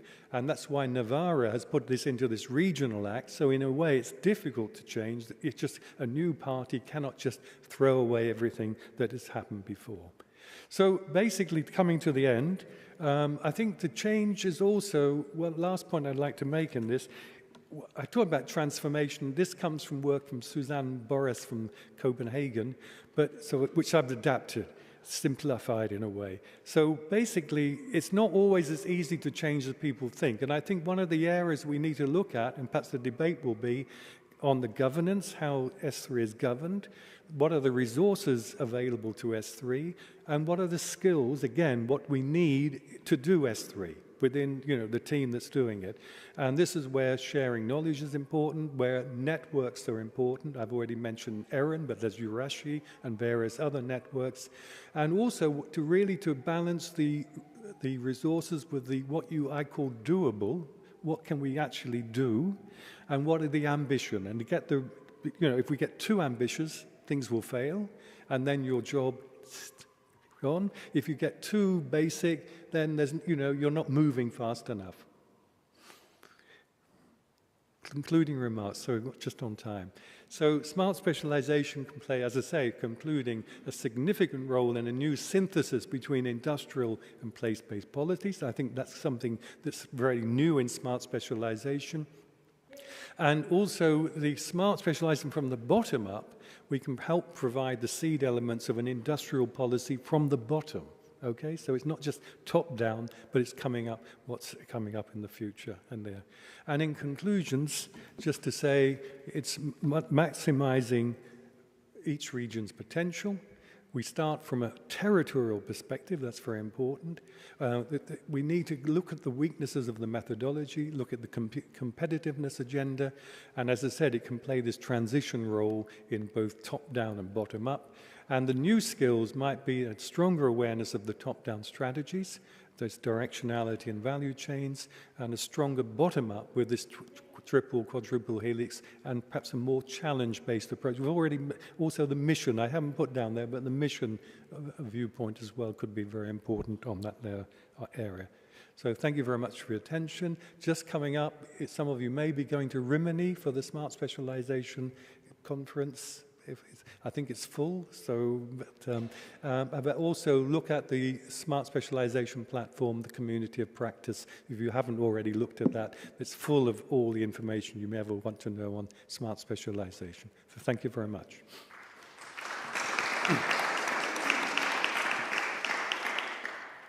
Well, thank you, Richard, for your statements and insights, sometimes challenging, sometimes looking back and looking forward. And on the other hand, also very inspirational. I can confirm that the Rimini conference is fully booked.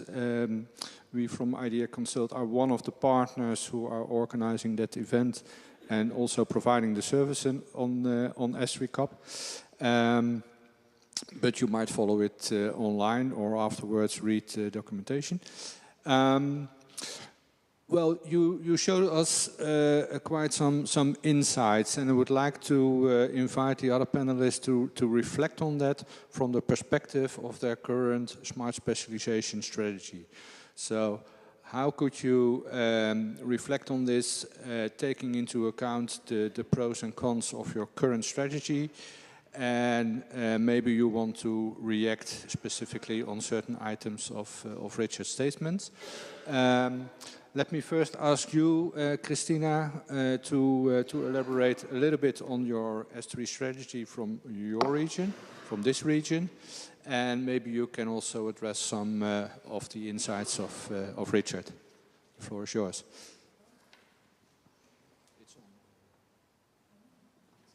Okay, thank you.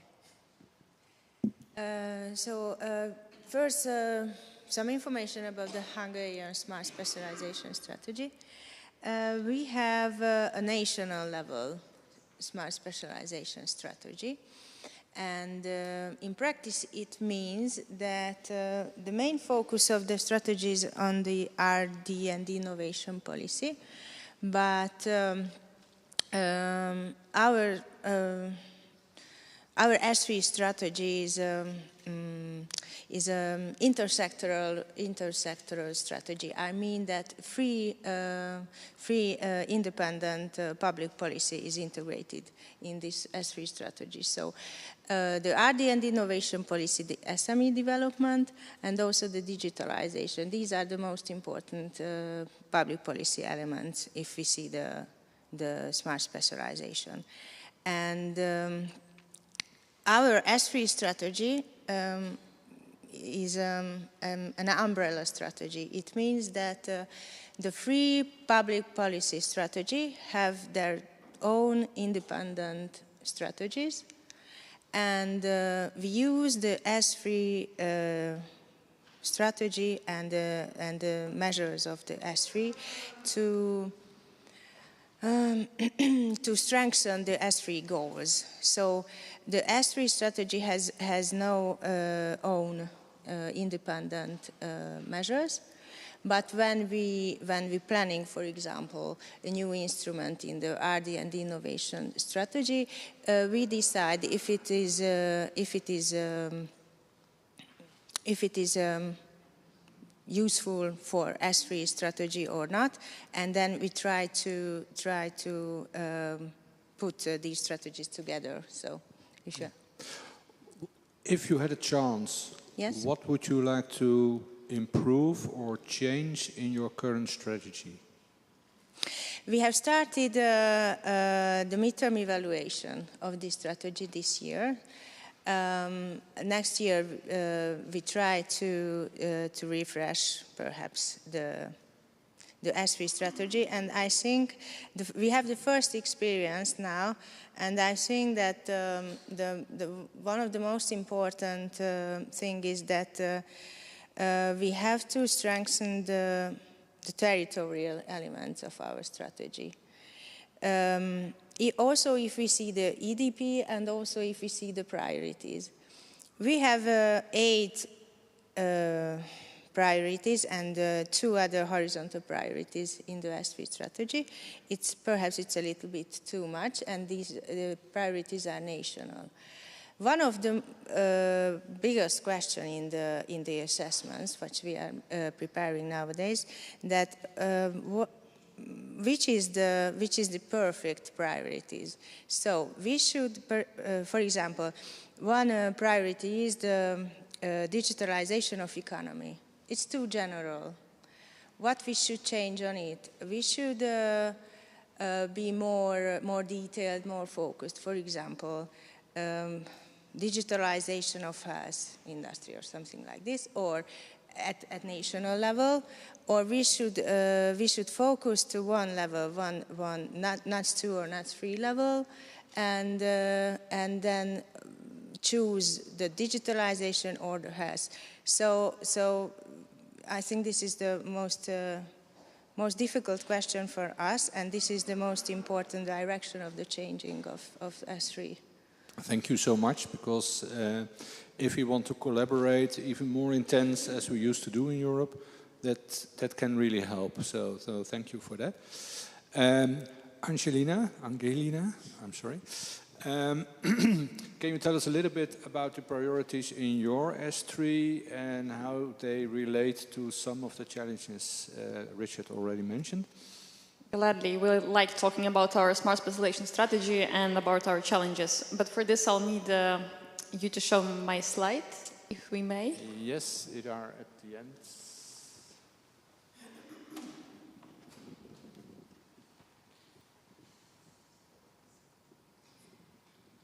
So what you need to know about Latvia is that it's a very small country, so 1.8 million people, which means every set of hands and every unit of brains, super important. So we should include all people, everyone is super valuable. So we cannot, by strategic choices, limit people from their talent in the economy. So this is the enabling part. By the way, now Latvia apparently is one of the first countries to develop a specific human capital strategy. So the strategy considers smart specialization strategy, but it's mostly STEM-based. But as you can see, STEM could also feed into all these sectors. Then also Latvia is a country with a rich technological and scientific heritage, as all our countries. But in result, our economy, despite of being a very niche country, our economy is very wide. So it's always a challenge to quickly answer, what do you have? We have a lot, and science kind of is part of the culture. That's why when we talk about innovation, people think like we don't innovate because, well, everyone innovates and they don't even, it's a normal process for them. And Latvia was one of the first countries to start talking about deep tech entrepreneurship. So for already the 7th year, we organize a Deep Tech Atelier forum and everything. So science plus business, it's our cultural thing, and we are very happy to see that it's gaining really momentum right now in the economy of the EU. So to develop our smart specialization strategy, there was a team of researchers who said, okay, let's divide our economy, our competitiveness, and our opportunity into 5 sectors, as you see in the slides. So knowledge-intensive bioeconomy, biomedicine, biotechnologies, smart materials, photonics, and engineering, so smart engineering, smart energy and mobility, and international communication technologies. Sounds as a very broad approach to smart specialization, but for us, this is like, for me, structure is everything. So it's like 5 doors for us, saying that everyone is relevant. So you can choose your door and find your opportunities there. And behind this door, you will find the business people active in this field, scientists active in this field. So that's how we help new initiatives develop, because it's well-structured logic of the future opportunities. That's what helped us a lot. Later, I'm going to show you how this model, innovation governance model, works. But what you, Richard, showed in your slides about the future of smart specialization strategies in Europe, this actually, potential. This is actually, I was thinking like, actually we do this and that. And I'm a kind of supporter of the smart specialization strategy because it helped us create a common language to be spoken among the policymakers, academia, and the industry. The industry and academia apparently are very annoyed by the policymaker language. They're like, value chains, and ecosystems and everything. So now they call ecosystems a jar of pickles, just a random word. So they're like, just let's do stuff and not to create labels. So this is a common language to speak within the country, with politicians, with our ministers, for example. They change quite often, but everyone sustains the story. It's very important for us not to have a new success story every 2 years. And also, it's very helpful to speak to our international cooperation partners. We ask Estonians, we ask Lithuanians, so what do you have? What's your specialization strategy? So very quickly you can define common points. So as we understand from feedback, in Latvia, smart specialization strategy was the most influential among all EU member states. We call this slide our Bible of innovation. So every innovation or research development, innovation policy planning document will talk about the strategy. So if it's so influential, it looks like it worked for us. Okay, thank you very much. Richard, the word collaboration and competitiveness already mentioned a couple of times. How would you emphasize or visualize the role of S3 strategies in increasing the competitiveness in Europe? Well, I think the key point is allocation of resources. Doing things most effectively and efficiently in the right place. So I think the key thing is, as you said, if you've got the full Latvia, you know that if you're concentrating your research for innovation and public and private investment in those areas, you know that in theory, anyway, that you are trying to be it's an effective system, and it should be more and more productive because they're gaining the skills. So the main thing really is the investment in the right area at the right time. And of course, we're talking today about skills, and so that's the key point, is also having the skills. But if you can build the energy in those departments, the skills will come. To a certain, I mean, I'm not an expert on the skills. Other people in this room are far more expert on that. But we've seen already sort of people talking about the way that we need to develop the skills in a way before, because there's no point having a smart specialization priority in an area where you don't have any skills. So there is obviously a link between having the skills and having the priority. And then the idea is, of course, if you can see that very clearly, if I want to go to bioeconomy, I should go up to Latvia, right? Yep. That's well, that's what you told me to say anyway, right? Yeah. Let's first ask what here is in Hungary or in Budapest. Christina, how do you look at it? I think what we should study or practice in Hungary, that if we want to make an S3 strategy, or we want to implement our S3 strategy very well, then to increase our competitiveness, then we should focus the different policy tools to the same thing. So I mean that we do not have to only focus our resources, the money, so the funds, the EU funds and the national funds to these priorities, but we also have to focus the other elements, for example, of an ecosystem, or the other policy tools, such as the institutional elements, the different development programs, the platforms, the communication channels, and also the skills development. So we should focus all of these things to those specializations which we choose at national or regional level. Yeah. So in fact, what you're saying is, let's use the different S3 strategies to increase the collaboration and avoid the overlaps as well in policies as also in the EU instruments, and make them more effective, and use our specialism to contribute to EU's competitiveness, yes, and in a way increase our national or regional competitiveness in the same way. Yes, we always speak about the strengthening of ecosystems, and if we really want to do this, then I think we have to put all of the elements together and manage these things together. Okay, thank you. And for you, Angelina? What exactly the competitiveness, you mean, part? Well, how can, in your view, contribute the S3 strategies to the competitiveness as Europe as a whole? First of all, of course, to define and to have a clear overlook of what we have and who you should connect with to develop something at a higher level, because alone, okay, we can have nice niche technologies, but maybe if we cooperate, it will be something globally competitive. To have links to everything. When you reminded me that we have to promote Latvia in one more aspect. Other policies reflect our smart specialization strategy. For example, now we develop this green channel for investment mechanism. Of course, it reflects this. So reduced taxes and everything will be in these sectors. And also to have a consistent message to ourselves and to others. I know a very nice company from the space sector in Czechia, and they very much cooperate now with Africa. I don't remember exact country, so that I don't make a mistake, so some African country.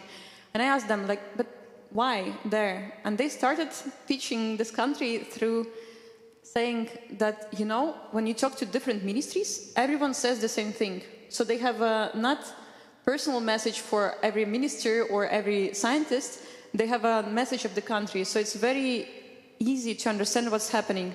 So every problem is a problem of communication. So maybe if everyone would have a harmonized approach to what we are saying, it will be much easier to really cooperate. And structure and clarity. So apparently now the Latvian commissioner at Dombrovskis will be responsible for making our economy clearer and simplified. So we very much hope to have less labyrinths of the EU policies, EU support mechanisms, and this would really help our competitiveness. Thank you so much. And what, in your view, is the role of the stakeholders in that respect? The stakeholders are, I guess, everyone who should participate and is participating, contributing and benefiting from it. Maybe we can show another slide of how we work. So look,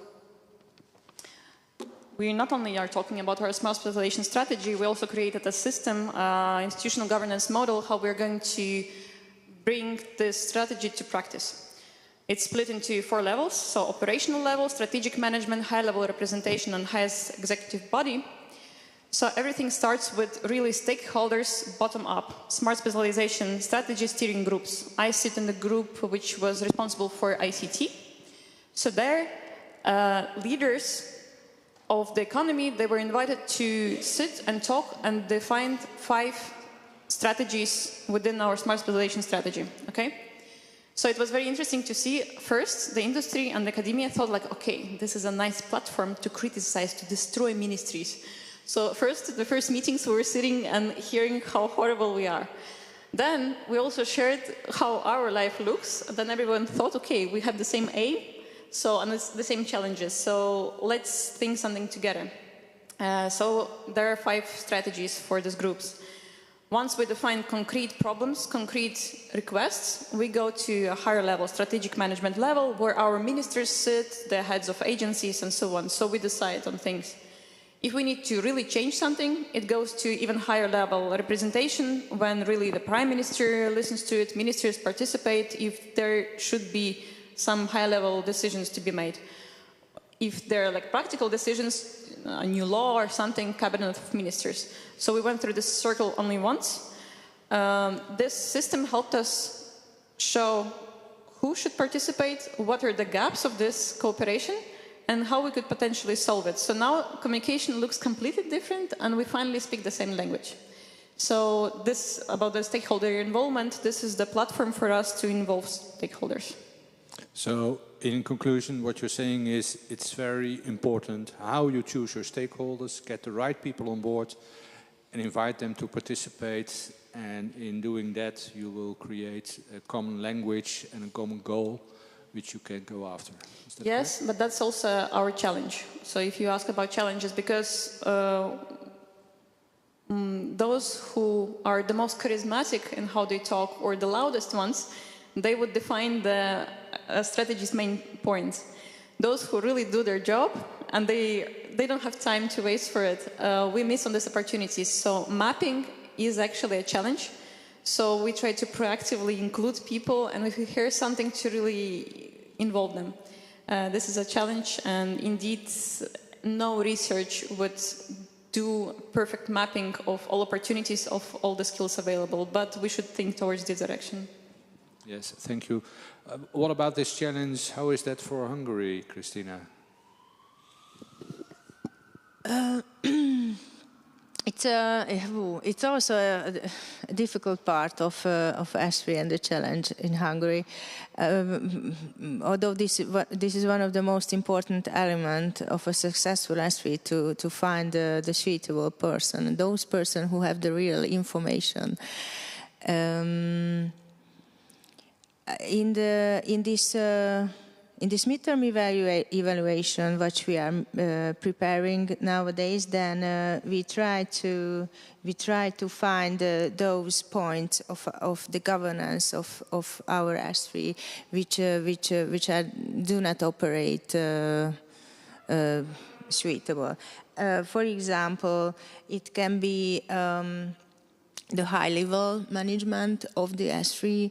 So sometimes we say that the operational task is are very important if we would like to go on with the fulfillment of the strategy. But if we do not have the real leader of the strategy, we cannot anything successfully. Yeah, I can imagine. So getting the right people on board in every meaning is extremely important. Yes. Yes. Thank you. Richard, when you look at all these challenges and what is your opinion on what should we do and how should we contribute to the competitiveness of Europe? Well, coming to the challenges, I think one of the key things, and this has come out of our working group on interregional collaboration, is the capacity, right? So everybody wants to, I mean, we would say, hopefully we're talking to the converted in the room, that everybody's in favor of smart specialization. I would hope if they're here, right? But, I mean, the key point is that we're all in favor of this, and I think what you've shown there is very interesting. But do we have the capacity to do it? Because everybody's got I've got the day job, and then I've got to do smart specialization on Sunday or something. And so basically this is one of the issues that we need to build in the future, and I think this is the review, is a capacity element that people have to be in a way, not necessarily that there should be incentives to get engaged in a smart specialization process. And I think that's important. And one of the things which is also important about smart specialization, there is a clear methodology which I think you can share, because you can go to a region and say, well, what were your entrepreneurial discovery process? How did you do it? What were the priorities? And everybody can understand that they've gone through that process, you know, to a certain extent. They may have different, but you can still see stages, entrepreneurial discovery process. And I always come down to this sort of thing, what could we do? What should we do? What will we do?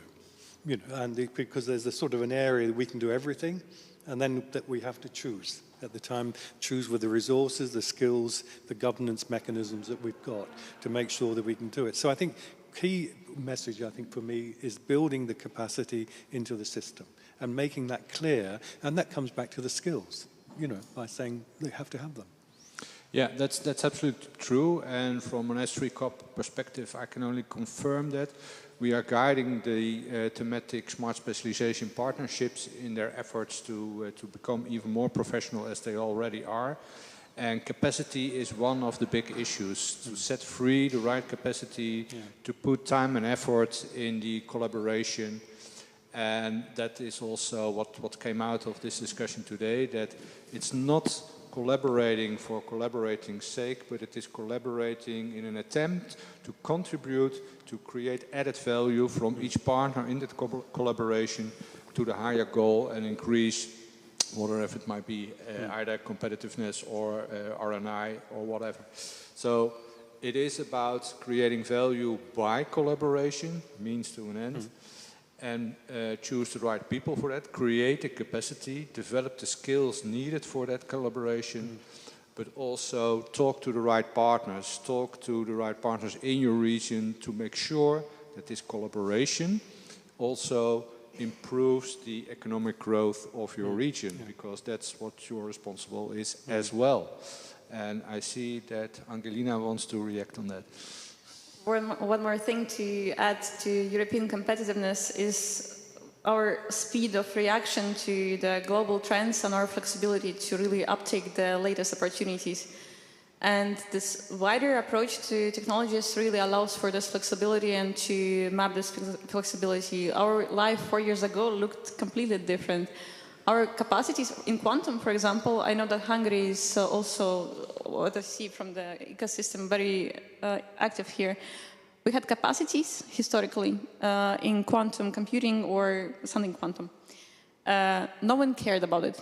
Suddenly, it's a huge thing in Europe, but we were very ready to adapt this strategically. Now quantum is important because it's part of ICT, we do it. The same with space. It was very hard now to convince the European Commission that we need extra funding for space. They say, why suddenly? So we take this model and say, very nice, it fits to every sector. So it allowed us to maneuver in the latest tendencies, and we don't have to wait for new periods to adapt. And this flexibility is something that reduced our speed, I think, in the EU compared to other countries, continents of the world. So we have to improve this, our flexibility, I guess. Yes, so in conclusion, use the strengths available across Europe, collaborate on that, add value to that, increase competitiveness, R&I, and so on, and potentially create a fitting funding instrument to that, even more simplified and with less overlap as we see today. So that would be a call to action from our side, I think. Well, this is it for the input of our panel. Do you have any questions to one of the panelists? I look at, yes, please, stand up and introduce yourself, and then we can answer your question.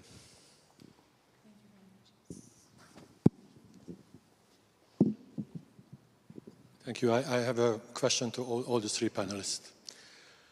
I think it was very important that Richard mentioned capacities. And I would go into some details because we need to think about capacities of stakeholders. Either we can include policymakers into the group of stakeholders as well, of course, but it's good to mention, to stress the role of policymakers. And one aspect is capacity of all these actors to come up with a place-based, promising, fruitful, hopefully fruitful strategy. But it also depends on funds available for regional policymakers. It also depends on decision-making competence. And funds and competence, decision-making can be rearranged, redistributed easily and relatively easily and quickly. In terms of building capacities, that takes time. And in countries which used to be or still centralized, historically being centralized, and therefore policymakers at the regional level doesn't really have experience and knowledge because it has not been required for decades, then overnight you cannot develop those capacities, skills. And the same goes for entrepreneurs. In case they are accustomed to have relatively easy to win tenders and no competition outside the region or outside the country, again, it would be really difficult and time-consuming process to develop those skills. So if all these three panelists can, and also, of course, it depends on the political structure, whether it's a federal state or not. But my hunch is that it is not without reason that Hungary has a national level S3 strategy. I remember that the previous Czech S3 strategy also specifically said that we focus on developing skills and capacities at a national level first, and once we have that, then we can go to develop more appropriate or more genuine place-based strategies. Okay, thank you for the question. Thanks. I will give the floor to the panelists to answer. Christina, maybe you first.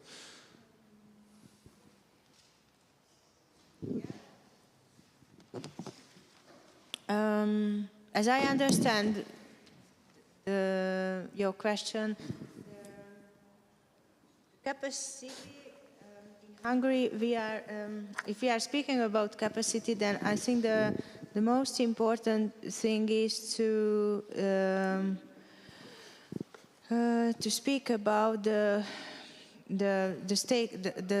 stakeholder capacity. So I mean to find those people also from the business sector and from the government sector and everywhere. Those people who have the interest and who have the obligation to their own territory or their own aspect, because they are those people who can influence the decisions and the S3. And if you understand the number as capacity, then I think not the amount of these people is the most important, but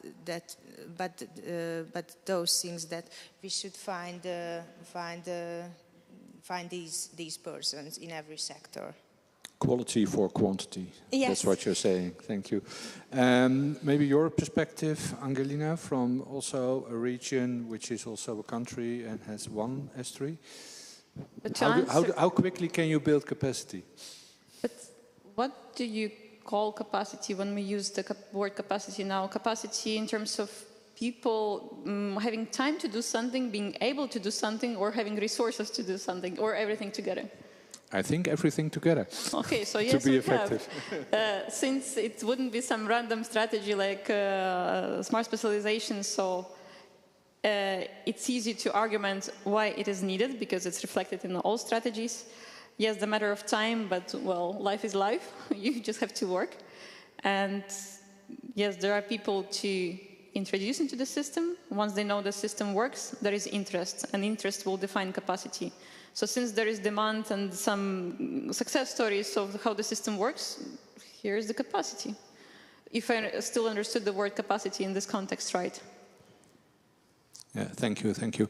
Richard, you're nodding and you are urging to... No. Well, thanks for the question. And I think one of the points I put up on a slide was that to build this capacity, you need these three elements of good governance, enough money, and skills. That's the first point. The second thing I think is, one of the clear things is return on investment. So, why am I putting time into something? I don't know what's going to happen. So I think you've got to be able to show the return on investment of this, putting the time in. The problem is the word time, because as we know in economic development, it doesn't happen overnight. And you can sort of say, well, this started 10 years ago. I remember starting with nothing, If we remember on the Mirror Group, we started in 2012 on smart specialization. Did anyone think we'd be here today? So the question is, you've got to put in the time. And I think one of the question is quickly making a clarity of very much an analysis of where we are and where we want to be. Where do we want to go? And what are the skills and the things that we need to put? If we're going to get there, what do we have to take with us? And I think this is the question of capacity, but I take your point exactly. It's probably one of the weaknesses. The theory is good. The practical problems of getting everybody on board are more difficult. Yeah. Thank you. We have room for one more question. Is there any question from the audience?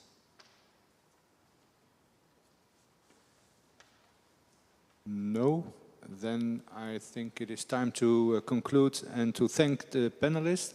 Thank you for your valuable contributions and the different insights. I hope you enjoyed it. Last but not least, wish you a very pleasant dinner, networking dinner, a good opportunity to start a collaboration, I would say. And with that, I would like to give the floor back to Dora.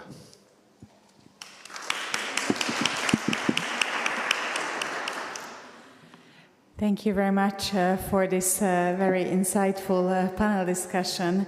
I could see from this question as well and your comments that you are indeed very keen on this topic, and it's very important for all of you, and thank you very much for sharing your thoughts with us.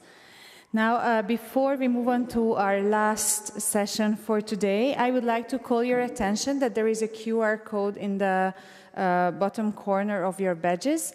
And if you scan that QR code, you will arrive to the LinkedIn site of this conference, where we also have a live coverage from all the panels, and also that's where you can also find some information on our speakers and some background information from the conference in general. So I encourage all of you to check out the QR code and follow the site and enjoy the content there.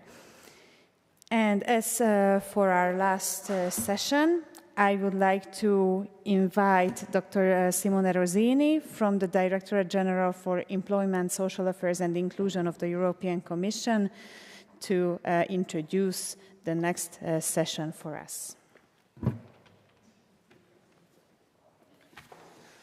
Okay. Hello, everyone. My name is Simone Rosini. I work in the European Commission in DG Employment, Social Affairs and Inclusion, the creators of labyrinths, in a way, as we were saying before, that the Commission creates labyrinths. So it has been a long day, but we have still this session. I remember when I was choosing the university that I was checking one of the nicest university in Italy, and I was reading an interview to the dean. And the dean was like, they asked him, what is the main richness of your university? And I was expecting something like our professors. But he rather said our students, because we attract the best students, and so we create lively debates, and they keep always prepared, always ready, and always flexible. There is this constant exchange and influx. And similarly today, I have to say that I enjoyed a lot the speakers, but I enjoyed a lot the coffee pauses and the coffee breaks, because there are so many interesting people to talk to in this event. And if I understand correctly, this is a quite interactive session, meaning that we'll have 3-4 minutes now left, and then they will create some groups, and you will co-create together, if I understand correctly, a framework of skills development. So only that. You only have to do that in half an hour, come up with a framework for skills development. So I was asked to talk about defining framework of skills development for smart specialization, vocational training, higher education, adult education, and training. So there are 3 main points: gaps in skills development, mismatches between labor supply and demand, and enhancing growth and competitiveness of SMEs through skills development. So everything is obviously in the frame of the smart specialization, which we understand as a strategy, so really a set of choices to make the most out of the richness and of the competitive advantages of the different regions, and to try to build in this system, in this, we said triple helix, quadruple helix, and also quintuple helix, because anyway we have to deal with this world with a finite number of resources, and so we have to, like in the donut economy, taking into account these limits. And in this environment, indeed, which is constantly changed. So many speakers today referred to a number of these mega drivers of change, like that are changing, accelerating the change of this world, like things like technological developments, things like demographic change, things like once we were saying globalization. I saw in a slide from Richard, he was saying deglobalization. I have a different take. I mean, like global, let's say, change in global trade patterns, changing global trade patterns, because in the end, the data shows that there is still an increase of commerce, international commerce, but it's true that we are more divided in blocks rather than being in the booming era of globalization when everyone was with everyone. So in terms of the gaps in skills development, we are facing an increasing number of shortages. This was also mentioned throughout different presentations. We know that 77% of EU companies report difficulties in finding workers with the necessary skills. We know also that 4 out of 10 people in working age lack basic digital skills. And we know that also, especially women, are underrepresented in both in STEM and both in having high digital skills. And against this background of a lack of skills, only 37% of European workers follow a training every year. And this number is not enough. Adriana in the morning mentioned the 60% target that we have in the European Pillar of Social Rights Action Plan. And we still have a lot. The target was for 2030, and we still have a lot of ground to cover there. Also, the Digital Compass targets has at least 80% of adults with basic digital skills and 20 million employed ICT specialists in the EU. Still there are, against these lofty targets, these ambitious targets, we still have widespread gaps in skills development. In terms of mismatches between labor supply and demand, also here the situation is complex, because we have, there is these ISCO classifications. I will not deal too much, but let's say managers, then clerical workers, there are 9 main families. And they say there are 436 groups. If you go down, if you break down, there are 9 macro categories, and then if you break down at 4-digit level, you have 436 groups. And 84% of them have at least labor shortages in at least one country. So it's a huge number. Against this, you have 67% of the same categories which are in surplus. Obviously, because there are countries that are like have a skill gap in one sector where there is a skill surplus from another country. So of course there is a role to play for EU labor mobility. But on top of that, there is a big role to play for the VET, for the higher education, and for training, as different speakers as well say today. And then the last point is enhancing growth and competitiveness of SMEs through skills development. Again, this was mentioned today in several speeches. John was saying there is a lack of structured funding of human capital. I cannot agree more with that. It's also it's a tall task for the education system to live up to these challenges. I think we have to try to build a system altogether, to a lifelong learning system, and integrated. Integration is really key, I think, here. And so we have to create this environment where there is constant workforce skill enhancement, and especially it's not enough to have trainings, but we need the good ones that are relevant, that are adaptable, that due to these challenges I was mentioning in the beginning, that can evolve. And then, of course, given the challenges we have ahead, we need especially investment in skills that are very relevant, like in the domain of green skills that we were mentioning today. All the discussion at the beginning, one of the first speakers that was saying 100% of the solar panels are imported in that region in Spain from China. I mean, we need to regain control there and to live up to this important transformation, and not only seeing the threats, but living up and try to make the most out of the opportunities that the green transition makes, and similarly for the digital skills. We have to foster entrepreneurial skills because, of course, we are in this environment. It's especially we'll see a lack of new companies. We rely in Europe a lot of old companies, and we need new people, new entrepreneurs with new ideas and that create new goods, new services, new processes, and also through the funding of Horizon Europe. And then we need a constant focus on the need of the market, I think. So I will wrap it up here, and then I will leave it to you. And I'm really eager to listen to your ideas for this framework of skills development that you can develop. Thank you very much, Simone. So after this introduction, I would like to ask all of you to form 3 groups where you will discuss these topics that Simone raised from the perspective of vocational training, higher education, and adult education and training. So for our online viewers, I would like to mention that now we will have 20 minutes group discussion each. For you watching online, I encourage all of you to check out these questions, give it a little thought, and then in 20 minutes we will be back with the findings of each group.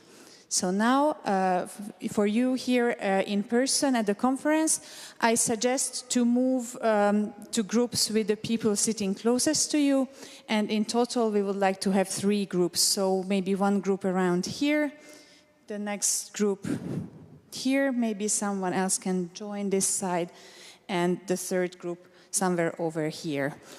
Please sit together, and we will hand out some sheets and pens for you to prepare your thoughts on the topics. Thank you.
I would like to ask you to slowly round up your conversations. In about 5 minutes, we would like to listen to all of your findings.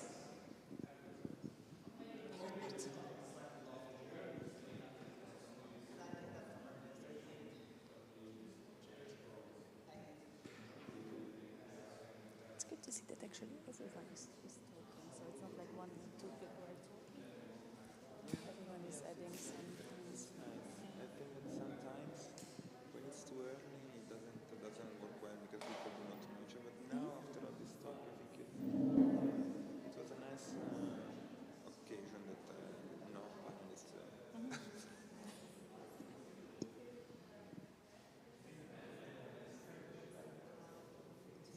Thanks.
We had a graphic designer hired for the 3 presidency conferences that we have, and they have quite a similar visual things. Like the color is the color scheme is the same, and they are all a bit different. So you can also see on the LinkedIn they have separate sites, and it's always this blue and green and yellow color scheme and with different logos. Yeah.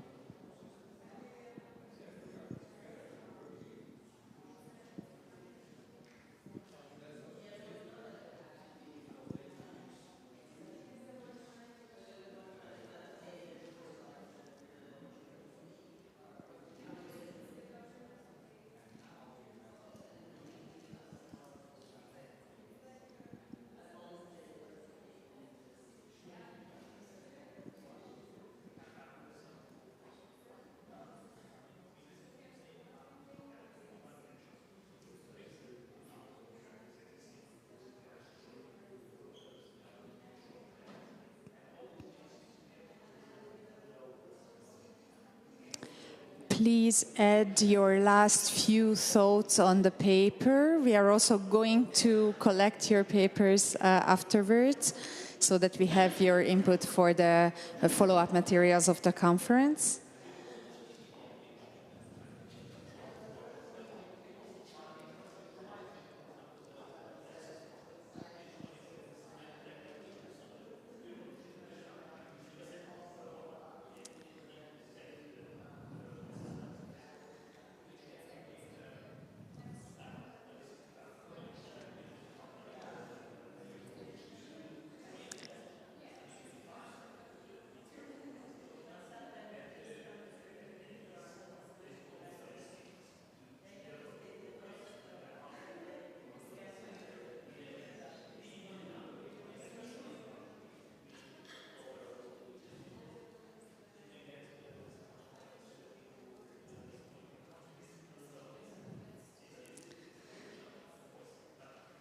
So, thank you very much.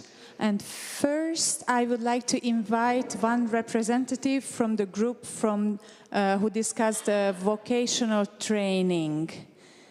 Which group discussed vocational training? Please join me up here and share the findings of your group. Which group had the paper with vocational training? Yeah, okay.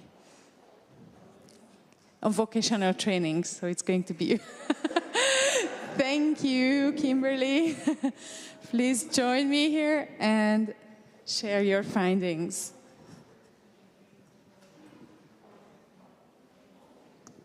Okay, so our group, we had a good discussion. At first it wasn't really so clear what we would come up with, but in regards to the first point, gaps in skills development, one point that came up was the fact that there's often too much separation amongst disciplines, and that this makes it kind of hard for people to know what skills are transferable, perhaps, or which skills they have. Another issue tends to be lack of awareness in terms of general programs, things that are just simply missing from curricula that should be included. And so that is, that's something that we recognize is a problem. Something else in relation to gaps in skills development has to do with the fact that students need to just have reformed curricula in many cases. In many instances, for example, here in Hungary, secondary school curricula is not in line with new skills demands. So maybe that's a little bit of point two, but nonetheless, and that leads to discrepancies in terms of how skills are being developed and what skills are actually needed. Another really good, interesting point that was brought up, and this is just probably a little bit based more on reality, is the fact that we cannot just imagine that universities can do all of this work. It's too much for them. They're not in a position to be able to prepare students or graduates in all areas, and so that means that there also needs to be more reaction from, I guess you could say, employers, industry. And so there needs to be a greater recognition that training also needs to take place on the job as well. And in particular, when it comes to quite specialized machines or areas of knowledge, that's not something that universities can necessarily provide. So maybe going to the second point, mismatches between labor supply and demand. We had a discussion about the fact that there also needs to be a shift in mindset, not only within universities, but also amongst employers as well, and maybe that ties in a little bit to what I just said in terms of the idea that maybe it's a problem to imagine that you're going to have graduates ready to just step into a job. They're still going to need some support. We also pointed out, or I'd like to point out that greater collaboration between university and industry is something that would be a good thing. We see this already happening at a lot of elite universities in Europe, around the world, but it shouldn't be something that's just for elite universities. It should just be common. And this once again goes back to thinking about how universities can improve their offerings to meet industry demand, but work and collaborate with industry in order to figure out how to do that. Another point would be, and I like this one, this came from James, with the idea that universities should be a little bit more like vet schools, and vet schools should be a little bit more like universities, in the sense that they could learn from each other. So maybe some peer learning could take place here. Because what we were also saying, and this goes back, or ties back a bit to the notion of mindsets, a lot of time graduates, they just lack the flexibility to understand what they have to offer. And so it would be really great if that was part of what they receive when they're going through their programs. Courses on soft skills, maybe if you're in vocational training, but also then maybe more practically oriented, applied oriented sorts of skills and competencies. It would be really good maybe if more internships, shadowing and whatnot, these sort of practices were built in just to give people exposure. There was also the point of the importance, and this also ties into notions of mismatches between labor supply and demand. engaging in more tracking of graduates, what is actually happening to them once they leave their programs. And here, once again, peer learning could be used as a tool to help understand where is this working well, what is being done in order to do this sort of monitoring. And then a final point came up in relation to the last point, enhancing growth and competitiveness of SMEs through skills development. This is a big ask.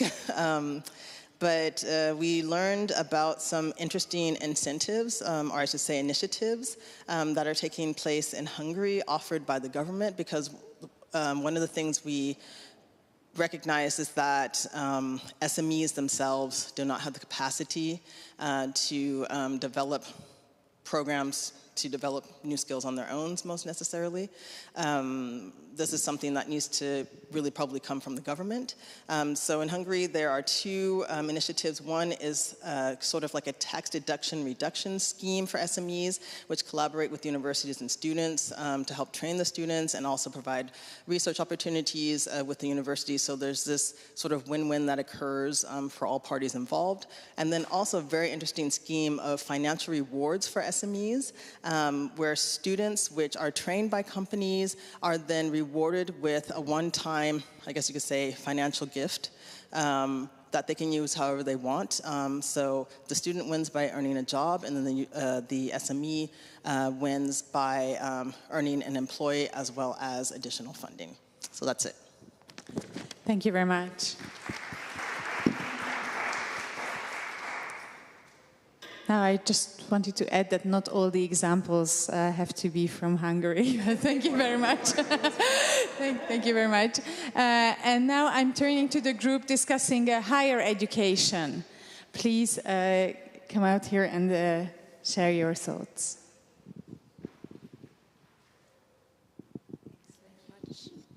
So I was chosen to volunteer for this lovely task.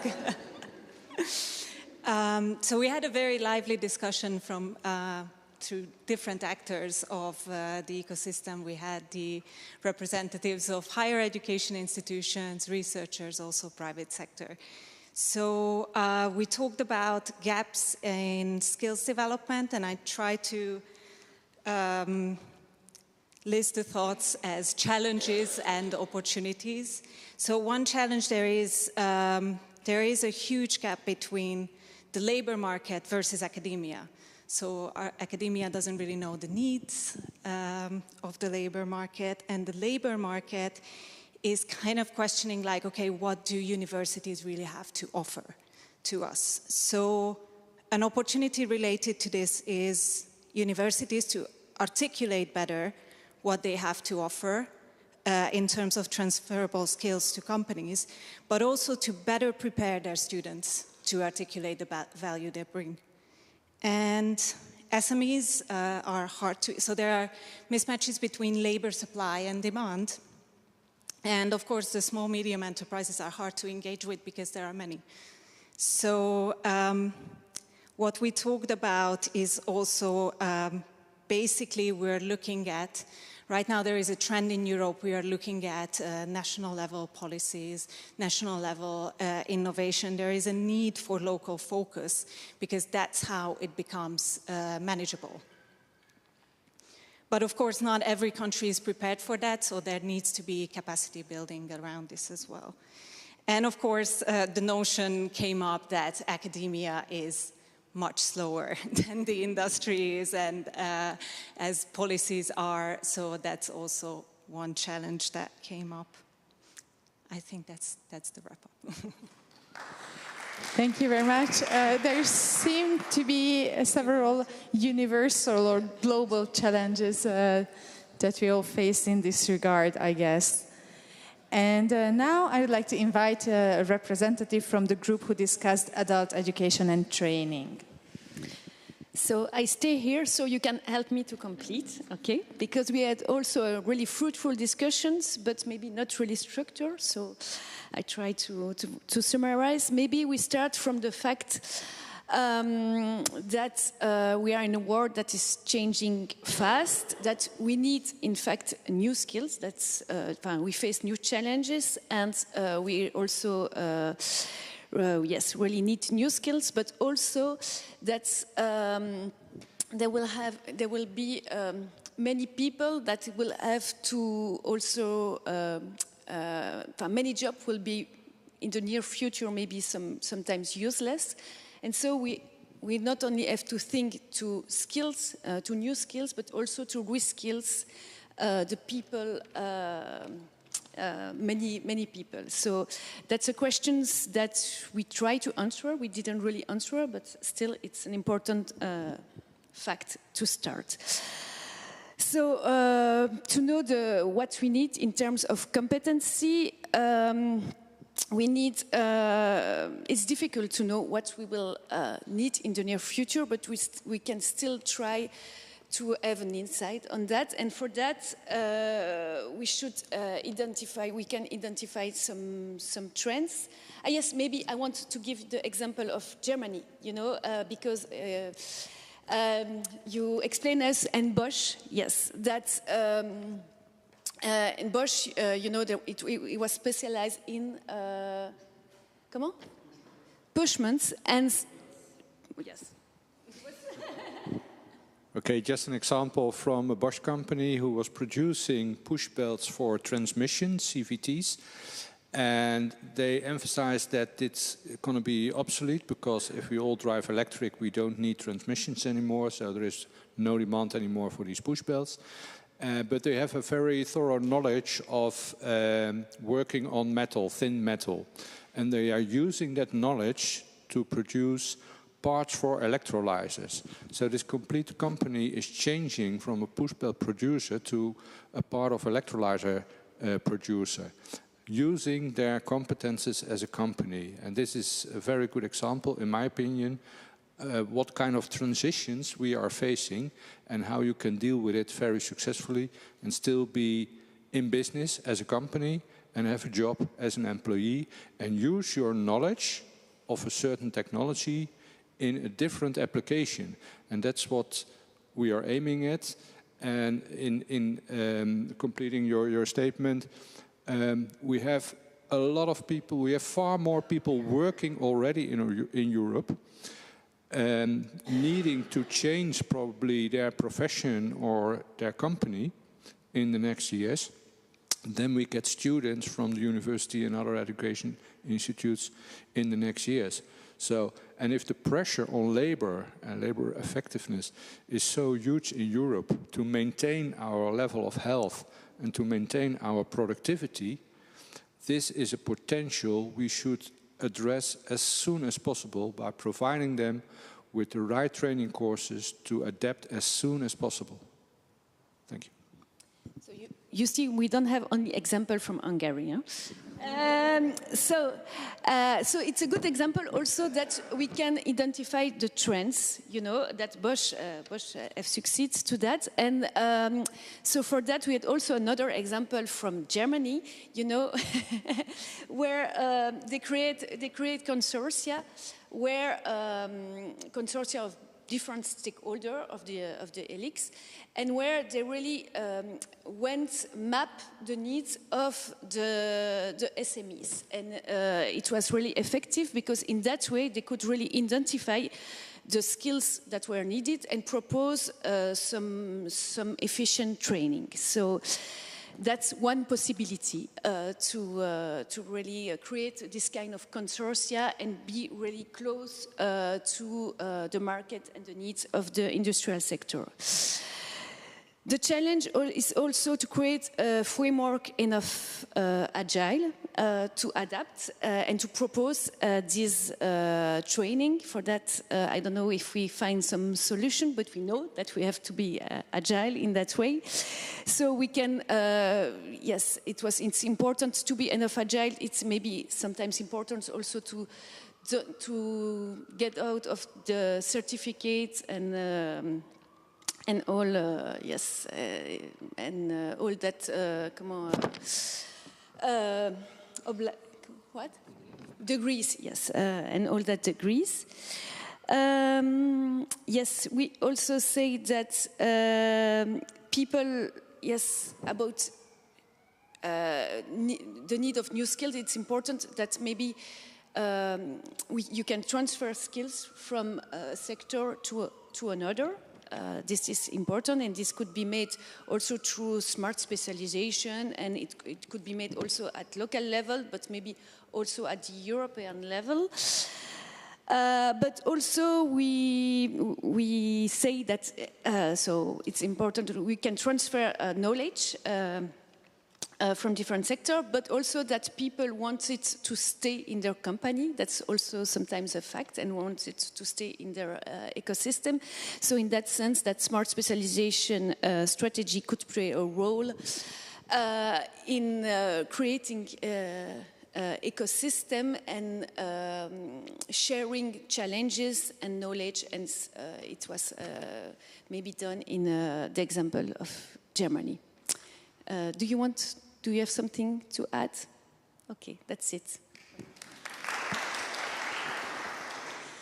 Thank you very much. Indeed, I can see that you were talking about many things in that group, because this summary was such informative that it's, yeah. I think it was very useful for all of us. I would like to ask Simone to give a short review of this session. Thanks a lot, Dora. I mean, it was very nice. I was right for once. It was really nice to listen to what you said, what you put together. And I think it's also interesting that so many of the challenges that you discuss and the problems that these three different systems have are very similar in a way. So there were some trends that were appearing throughout the three discussions, like the changes that are affecting the system, and the fact that this is reflected in maybe rigidity in the education system, in the trainings, and in VET. And I think it's something that I can totally subscribe to. It's also a matter of the gap between these systems is also relevant, and also the fact that maybe there is a lack of communication sometimes. So there was this academia or VET and training in general is slower than the market, and they need to communicate, but they have different processes, and so there needs to be agility on the one side and the capacity to understand the other and getting close to each other. And this was true and was appearing both between these two systems, meaning like the training providers, if you want, education providers, and pupils or trained people, and also between the different types of institutions. So in one of the discussions it was said like university should learn from VET, and VET should learn from university. So we know as well that it's always a bit complicated, no, to talk to each other, and because it's time consuming, and because these different words have different vocabulary sometimes. But I think that, just to wrap up, that smart specialization can indeed be something that is very relevant also for this.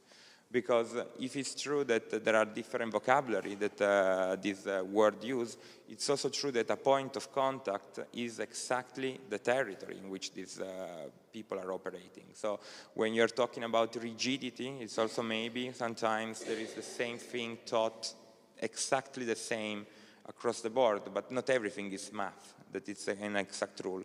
Sometimes when you dig and you are in a specific context, then who understands better who can, in principle, understand better the challenges of the local company, if not the training providers that is in the region, if not the vet center that is in the region, if not the university that is in the region.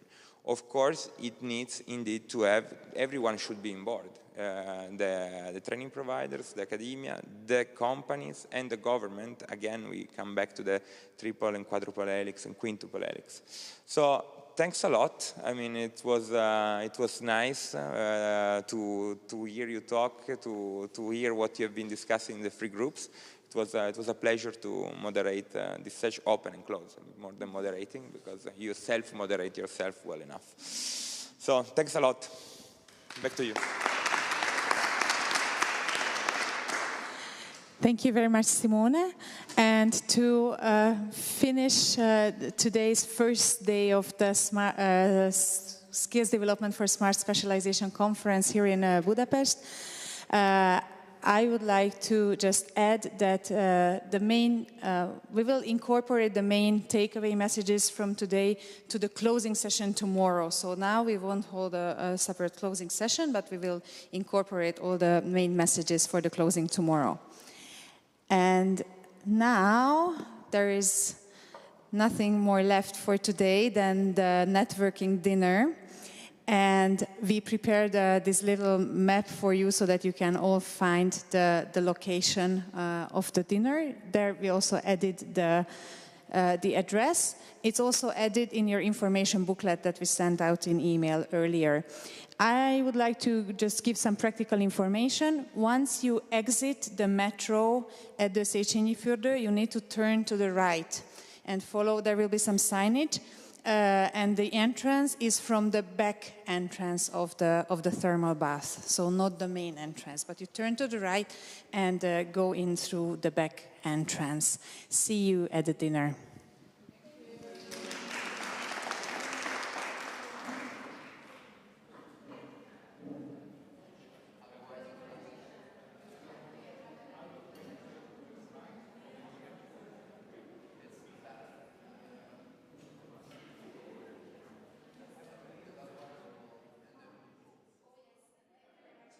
Bring me your notes from this last session so that we can add your valuable thoughts to the follow-up materials. Thank you.